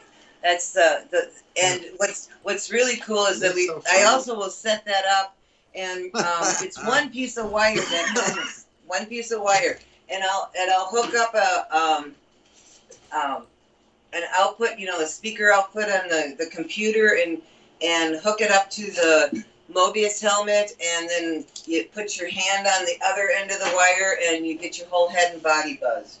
Mm-hmm. So, yeah. And we're going to have events. We're going to have free events here in Northern California. People can come. Well, actually, there's John in the background. Yeah, isn't that cool? I thought that was so funny to put him in there like that. So we're going to have these events. Yeah. And they'll, you know, like we're going to have to figure out, because they're going to be medical cannabis events. You got to have a card, you know, and maybe we'll have a doctor at the door signing off cards. We'll figure it out. And you got $50. You come in and you get loaded up with this weed. And if you want to be hot box, we'll have that. And we'll give you some bud that's decarb. We'll give you decarb you can do edibles with. We'll give you away edibles.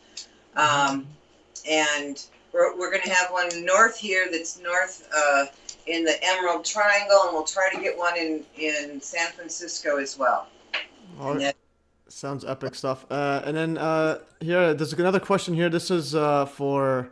also, first of all, it was a copper wire, right? The one that you had the Mobius strip? The Mobius, yeah, the copper wire is what's used to create the helmet. And I did, there should be a video somewhere that on my channel about a Mobius speaker.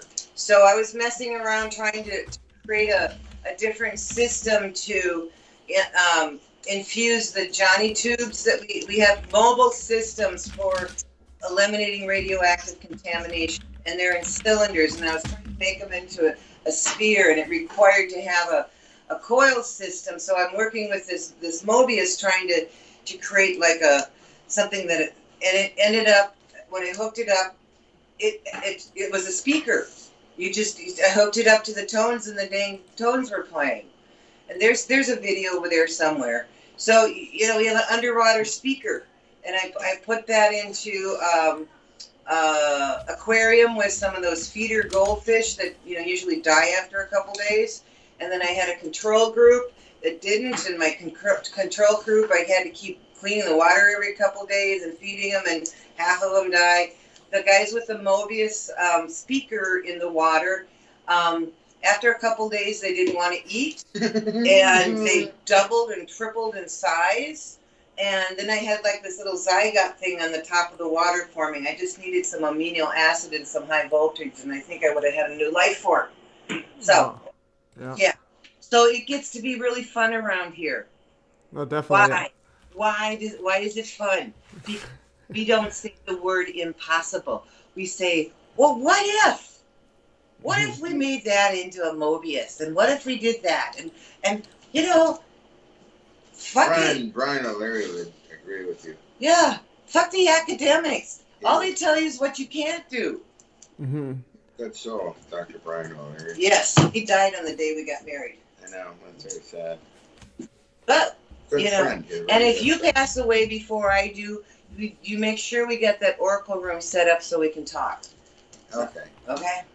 No, it's great stuff. And so you have on your YouTube channel some videos on the radioactive elimination, contamination elimination, and there's another question here for you, John. This one, can you ask John what inspired him to carry out his experiments? What inspired me to do what? To carry on your experiments. What got you first started? What was your reasoning? Was it I heard it was trying to replicate Tesla, or how did you just? Oh, I was very interested in replicating vintage pioneers like Tesla and other electrical mechanical engineers. Yes, it's not just Tesla. No, it's not just Tesla. It's others, many others. Just an interest of mine to have machine tools to make things and go back in time. Yeah, that definitely that sounds amazing. Yeah. And then you just started seeing random stuff flying around, and also your dog Evo is adorable. He's eating your wig. Yeah, he's a resource guarding. Yeah, he's the assistant. He's priceless video. I mean, he's making sure there's no lice in there or anything. he's so cute. Yeah, and right here where you pulled off. Yeah. Oh yeah. Look at his face right here. Where he fights back. He's so funny. You gotta look at his face right there. That's mine. Yeah. Mine. No, that's an adorable dog. All right, let's see what else we have on the show, and let's see, because I've been standing for quite a while. Yeah. Let's see. Let's see some other stuff on here. Actual videos, oil separation from water. We went over some Ventura setup here. This video here. This is a U.S. military developing microwaves to destroy steel buildings. Let's see. This is recent, so it's like they're all getting onto your technology, like 10 years too late. Let's see this video right here. I just wanted to show this quickly. Yeah, sure. Where's the it's muted. 2001. Let's see. And exciting. Imagine using focused beams of microwave energy to weaken concrete, causing it to crumble without the need for heavy machinery or explosives. Steel structures could be similarly targeted, with microwaves heating the metal to the point of failure, allowing for controlled demolition. Research into the effects of microwaves on various materials is ongoing. Studies have shown that microwaves can induce thermal stress in materials, creating microfractures that weaken their structural integrity. This process is particularly... Yeah. I mean, you got a microwave oven. You know, that's pretty simple. Yeah, you kind of put stress on things, huh? I met the guy a long time ago who developed that. That was way in the 80s. Yep. Our CMPs seized his stuff for some reason. But that's also the scene where the Star Wars program. I put on that in '83, and when I get documents every several times a year from them, and they went digital in 2005, but I acquired huge amounts of documentation, and they're working on antimatter propulsion. I still saved a few of the documents, but like also I worked with CIA folks to spy me with UFO stuff. I was assigned a privacy coordinator, John M. Wright. Had to get my passport notarized, and he sent me. I could have gone there to the library, but I chickened out, and they sent me all the stuff. And I saved a few documents. Most of it, I think, was flaky stuff that this guy looks Oh, let's go back to the video. And also, someone's asking, so that's life, but as you know, is asking, can you ask John if he thinks time travel is possible? So what do you think about time travel? Yeah, it's possible. I'm actually working on it, and I'm impressed with Dr. Mallett's work these days. And we've encountered it And personally. Also, But like, is that time traveling in Russian scientists seem to be ahead of the U.S. scientists. Maybe not. Maybe the U.S. scientists pull it back and keep it secret. Well, Max Planck Whereas, said that. What about the Max Planck report? Yeah, there's a metal tempo going ahead in time. I got that report. Yeah, there's the metal sample from Max Planck, and there were elements unknown that were in that. Yeah. It wasn't aluminum anymore. No. And there were spots in it appearing in different time. It was existing in different time in that matter. I'm trying to figure something out here. There's a video playing, and I'm trying to remember. That guy looks familiar. Which I could play the audio. Let's play the audio a bit. Let's play this one here. Oh yeah, I was in. Oh, I need to unmute site. Investigations connect natural forces and man-made power with the world of the paranormal. It seems that reality. It's Robin, and there's you, John, in your kitchen. Okay, this is John cooking up some Hutchison samples. This will work, and indeed it seems to work to this day. The principles involve the Casimir effect and space charge type of barrier technology in semiconductors. And this is what this group was, Beyond Invention, or no, not Beyond Invention. This was 19. Well, this is the video that Nancy sent me. This is 1985 to 1998. Okay, here's another one. Here's a little toy doll there. Widespread attention. Let's see it. That produces anti-gravity effects. Yeah. Mm-hmm. Barium titanate cylinder from fair radio cells, you know. Yeah. It's witnessing anti-gravity effect would be pretty amazing. So that's one thing I need to visit, and we'll hook up whatever stuff you have, and even if it's not ready, we'll just set up we'll do a live stream. I think that's one good way. Will show me like levitating. I'll be levitating, and then Paul Lovelace will join the chat. He says, "No, you're using string." I'm like, "Where's the string?" Yeah, right, string. Yeah, tell that to the scientist who recorded all this stuff. Yeah, but also because like you had that Murray guy muted. Yeah, so he muted your video. He's a giant YouTuber, like 500,000 subscribers. He mutes your video, and then basically, he's lying about you. But instead of Paul Lovelace attacking that guy, he's attacking us, attacking you. Yeah. Yeah, no, he pulled the audio out of my flying UFO thing. Yeah, so that's the thing. It's like, why? But then why is this Paul Lovelace guy like trying to attack you when there's literally a giant channel? Well, as my Alex Pizarro would say, he's got a bee in his bonnet. He invited university professors to come out, and they wouldn't want to look at it. Said, "No, you're going to burn your eyes out with all that stuff." And then he walked out the door, and Pizarro laughed so hard he had to go to the bathroom. And we got those kind of types, you know. Say, Matthew, I got an idea. I want you to think about this, okay? Fine. Okay. You come out, and when we're going to do one of these cannabis events, and we don't have Wi-Fi in the lab. I mean, you can do some video with John in the lab, and you can kind of include it in whatever event. But you come to the event, and you live stream the event. Okay. Well, even if we don't have Wi-Fi, I'll just pay for data, so that won't be an issue. I can set up a No, we don't put Wi-Fi in the lab because of crosstalk. Oh, so any of us? I mean phone. I won't be using Wi-Fi. I'll be using there's like a cellular network. Like yeah, but we're talking about it, and then you know we can get it out there with your people, with everybody that's been on here. They can talk about it, and then they can all participate in the event. Mm-hmm. And everybody can get free cannabis edibles and get ready for it. And then watch it. I just had a thought, Okay. opening up a television station, which I have the transmitters to do it. But I'd get in trouble with the FCC. Mm-hmm. All right, yeah. So that's a goal. I'm definitely gonna try to make it out maybe this year.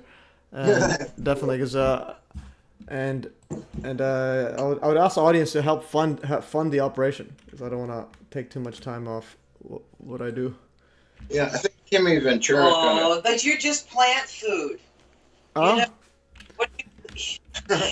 yeah, you gotta make your decisions. Are you gonna change your body and change it to something that's not just plant food, or at least have a good time about it, right? No, definitely going. I'm just saying the cost wise. But yeah, so I'll have to figure that out, because I live in Canada. I gotta commute all the way there.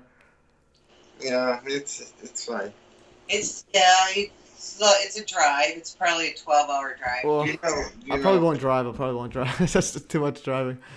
Would you know offhand what frequencies Wi-Fi runs at? Or I got receivers that can pick it up. I picked up some people talking on phones one time. Wow. Yeah, you mentioned that. Yeah. Okay, so Restless Native says he would donate $50 towards it. You got a PayPal, Matt? Yeah, I have a PayPal. Yeah, so that's the thing. If people can fund it, because I already paid $500 for the samples, for the Hutchison samples. Oh, who's that? The edibles are free. Who paid that? He paid $500 for your samples. Well, because basically I'm talking about the flight, because I'll have to fly there and fly back, because I'm not going to drive for 12 hours.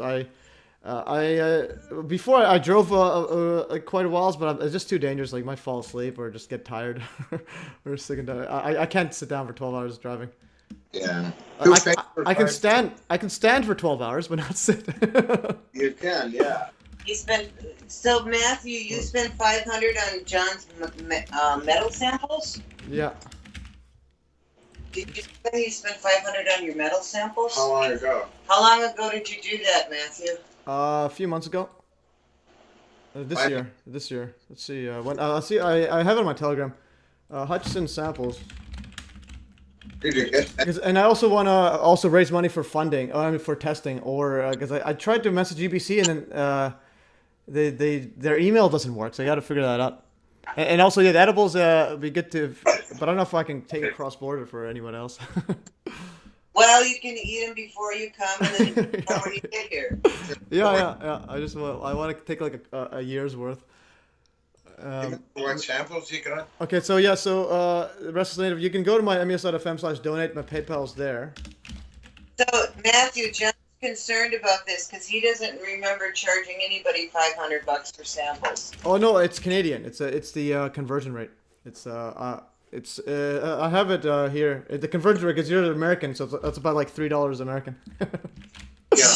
Let's see. No, this one. So it's 500 CAD. So it was $350 USD, and then $10 and 16 shipping. So 360 American. But you can go right here. 360.16 USD to CAD. Canadian isn't as so $493. Okay, how long ago was that, Matthew? This was January 23rd. Okay, it was January. Oh, okay. And what samples did I send you? I'm just curious. Yeah, you actually filmed it as well. So I have these samples. Let's see. Let me just show you the ones that you bought. I can show you them on the TV, but I have better photos right here. John Hutchison samples. Okay. Where are they? I think I remember. Yeah, Hutchison. Right. No, these ones. These ones here. These ones. Yeah. Okay. Stuff you got on. Oh yeah. Okay, got it. Stuff you got on the trash. Yeah, I remember that. I remember packing that. Yeah. Yeah, I'll go. I'll bring them actually. I'll show them on the live stream. Okay. Yeah, I sold so many I forget who bought them. Yeah. Biggest shipments I remember because they're pretty heavy. Do you realize that he uses that money to buy other equipment?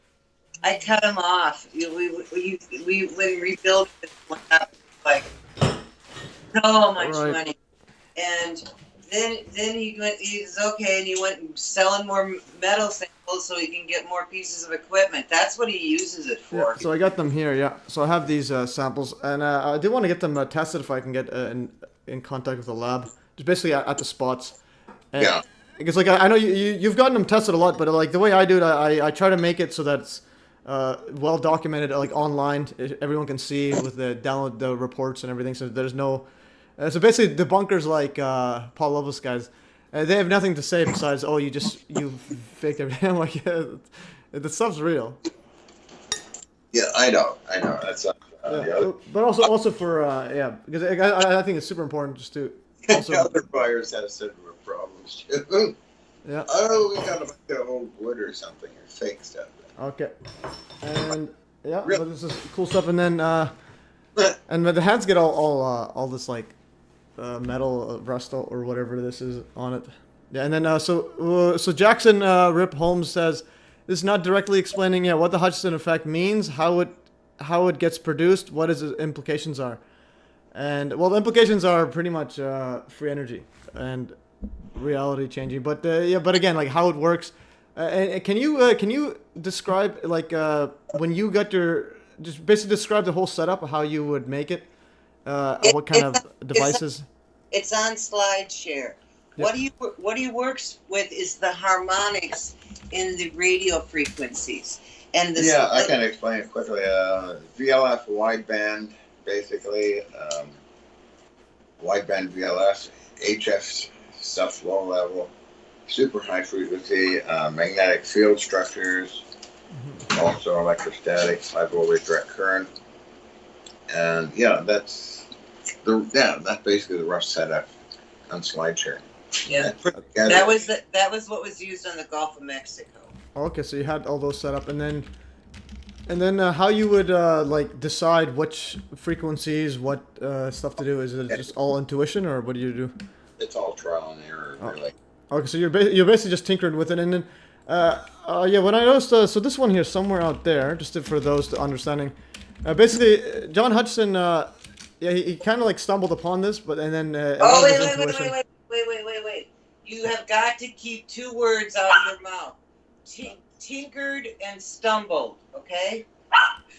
Yeah, definitely. So he was actually researching the effect of radio frequencies on high voltage in between two spark gaps. And he was looking at what happens to the... sorry, but can you say that again? The dog was barking and because I think you described something very important. Say that again, Nance. And the dog's just barking while you're dropping some truth bombs. He was researching and experimenting on what kind of effect radio frequencies have on high voltage. And he had set up this system with the spark gaps. And so he had a spark going between there. And when the sparks created like this lotus pattern, it just came up, then the stuff around him started levitating. So, it's not tinkering. He wanted to know what happens when you add radio frequencies to high voltage. Now, who else on the planet has done that? And who else has even asked the question, what happened? What were you doing? Right. And he does listen. He has headphones on, and he's listening for a certain pattern and a certain harmonics. And when he hears that, he knows that the effect is there. Yeah, I think that's great. The news up that aspect. Filmed me with my headphones on. Things levitated for them. That was a great explanation, Nancy. Basically, high voltage and then EMF interference on that. So, and because I actually I'm eventually gonna start experimenting exactly what you just said. What happens if you do that? And I have a video of this part here of John actually tinkering with it. This is one of the first ones. Again, sorry about that tinkering. It's a word. It's just a habit I have. Because like I call anything if I'm working on math, I say I'm tinkering with it. It's not. We made a joke of it when I was in LA. Yeah. So basically, he's manifesting. Okay, I'll use different words. Okay. So he was manifesting magic by basically picking up on the specific harmonics while he's in his operation. I'm gonna get the operation. John running experiment. I'm gonna play this right here, just for the audience to see how he goes about finding the right frequencies and so on. Come in the back here and turn on the other machines. Ha ha. We engage certain Klystron power supply units. And what I'm doing is adjusting some high voltage in there along with electrostatic energy and RF fields. There you go, this guy here.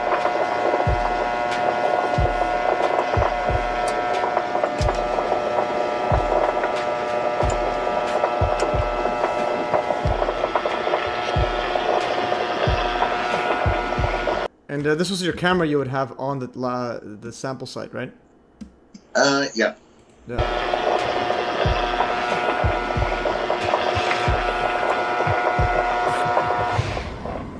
Okay, John, what is that wheel that you turn, that you're turning to change the energy? What is that? That's actually a phase shifting wheel. Okay. It activates generators in the other room, and I can shift phase negative or positive, one way or the other.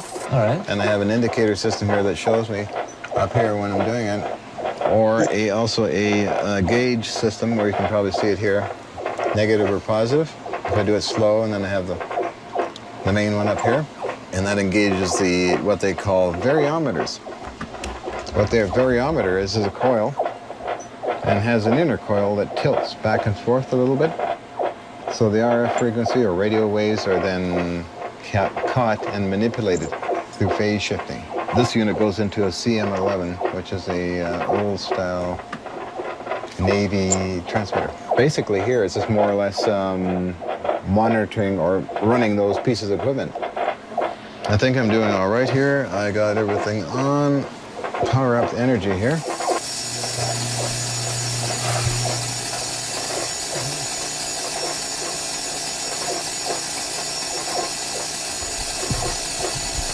I'm just gonna rest my hand on this 50 caliber machine gun. Yeah, so the machine gun, how do you get these guns from? Where do you get these ones from? Oh, machine guns from gun sellers. Oh, so you just bought the full machine gun? ZG37.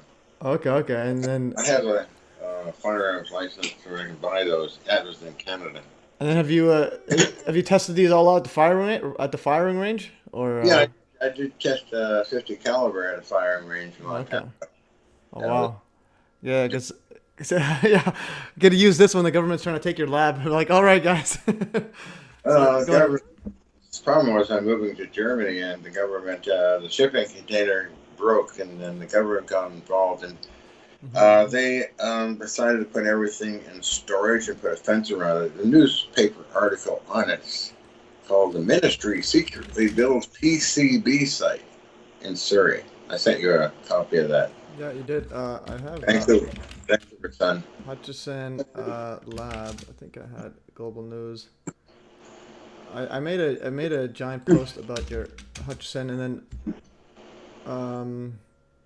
then the court case and everything else. That was, and people make the story into something else, like, oh, government seizes John's lab and all that nonsense. It's not true. It's just I was in Germany. Was not in Canada, and the container broke. CB and didn't know what to do. The court case and on. A long story. Yeah, definitely. I'm just searching for it right now. Where did I put it? I put everything in my Telegram. Okay, more shows, documents. I gotta find where this was. I'll find it later. This is. But one thing I wanted to show was similar to the microwave stuff, just to show how powerful microwaves are. I don't know if you've seen this video. This is a video of this YouTube channel. I think they're Ukrainians, just like in war-torn Ukraine or Russia or Russians, and they're just again. I like the word tinkering. Okay. So these guys are tinkering. Okay, Hutchison is doing actual stuff. So, but this is this is pretty cool. So they would take apart a microwave and then turn it into a gun. Okay. So they would turn and the magnetometer right here. Seems like it doesn't do any harm. UHF microwaves affect equipments more than humans. Even when equipments were 10 meters away from a magnetron, it began to break down. TV and mini center were making strange roaring sounds. Will cell phone withstand the radiation? Get ready. So look what happens to the cell phones. It just blows it up. Have you done anything like that? Have you done anything like that there or no? With the microwave oven? No, I don't I use regular microwave transmitter system. Okay, so I may try this though. I might get a spark gap. It's off a warship and it's pretty powerful. I think about 500 watts output. I fire off the microwave. Yeah, photons and magnetrons. Yeah, definitely. So just to show how powerful it is, just a regular microwave that we oven does some crazy stuff here, and you can turn on some lights here. A lot of fun. And these guys have no protective equipment; they're just standing out there. Oh, that's kind of dangerous. Yeah. Yeah, let's see what these guys are up to. Oh, they're gonna blow up. I think they're blowing up the. Yeah. They're gonna blow up a TV. Let's see what they do here. And he's just looking away. Look, he's just looking away. Let's see this. Ouch. Neighbor. Okay. Matthew Golder says John's volume went low again. Okay, your volume's a bit low. Can you speak now? See. Hello. Okay, it's fine for me. Okay. Yeah, so this is some cool stuff I want to try out. Okay. All right. So they can hear. I think I can hear you fine. How's the volume? How's John's volume? Yeah, I'm very, very respectful of them. No, this is epic stuff there. And I do need to find the news. John news. I made a giant post on your stuff here. Okay, it should be. Actually, this is another one I want to show. Okay, this again. I also have to bring up the debunkers and whatnot. I'm like, he's literally on the news in Hiroshima, Japan. I'm like, how is John over there? Okay. Oh yeah, we had a good lab there too. Yeah. And let's see some footage here. Interesting, huh? This is on your YouTube channel. Your YouTube channel is Infinite Info. But the recordings of recordings. That's only. Yeah. Let's see. I want to get to the Japan. Okay, there's Japan, right here. And then they're gonna show you soon. Let's see. Soon.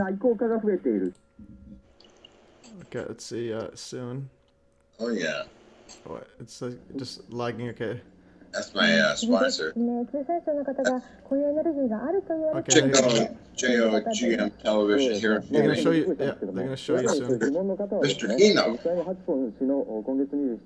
Okay, there it is. Let's see that. So you're on mainstream TV in Japan. That's. Yeah.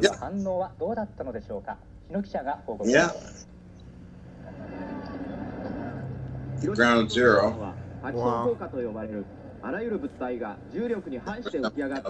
There's John. That's me.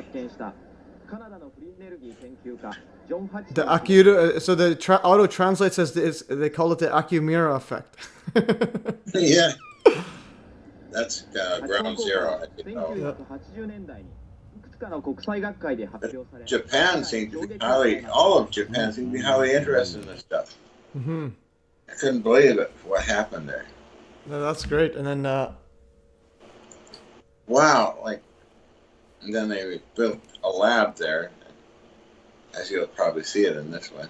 I got lots of tapes, even books. Let's see him talk. Oh, you're talking English. Think of it, auto-translate over you. Yeah. Oh, this is cool. That's my first live interview, and I thought, oh boy. Oh, wow. Let's hope I do it right, I think I did.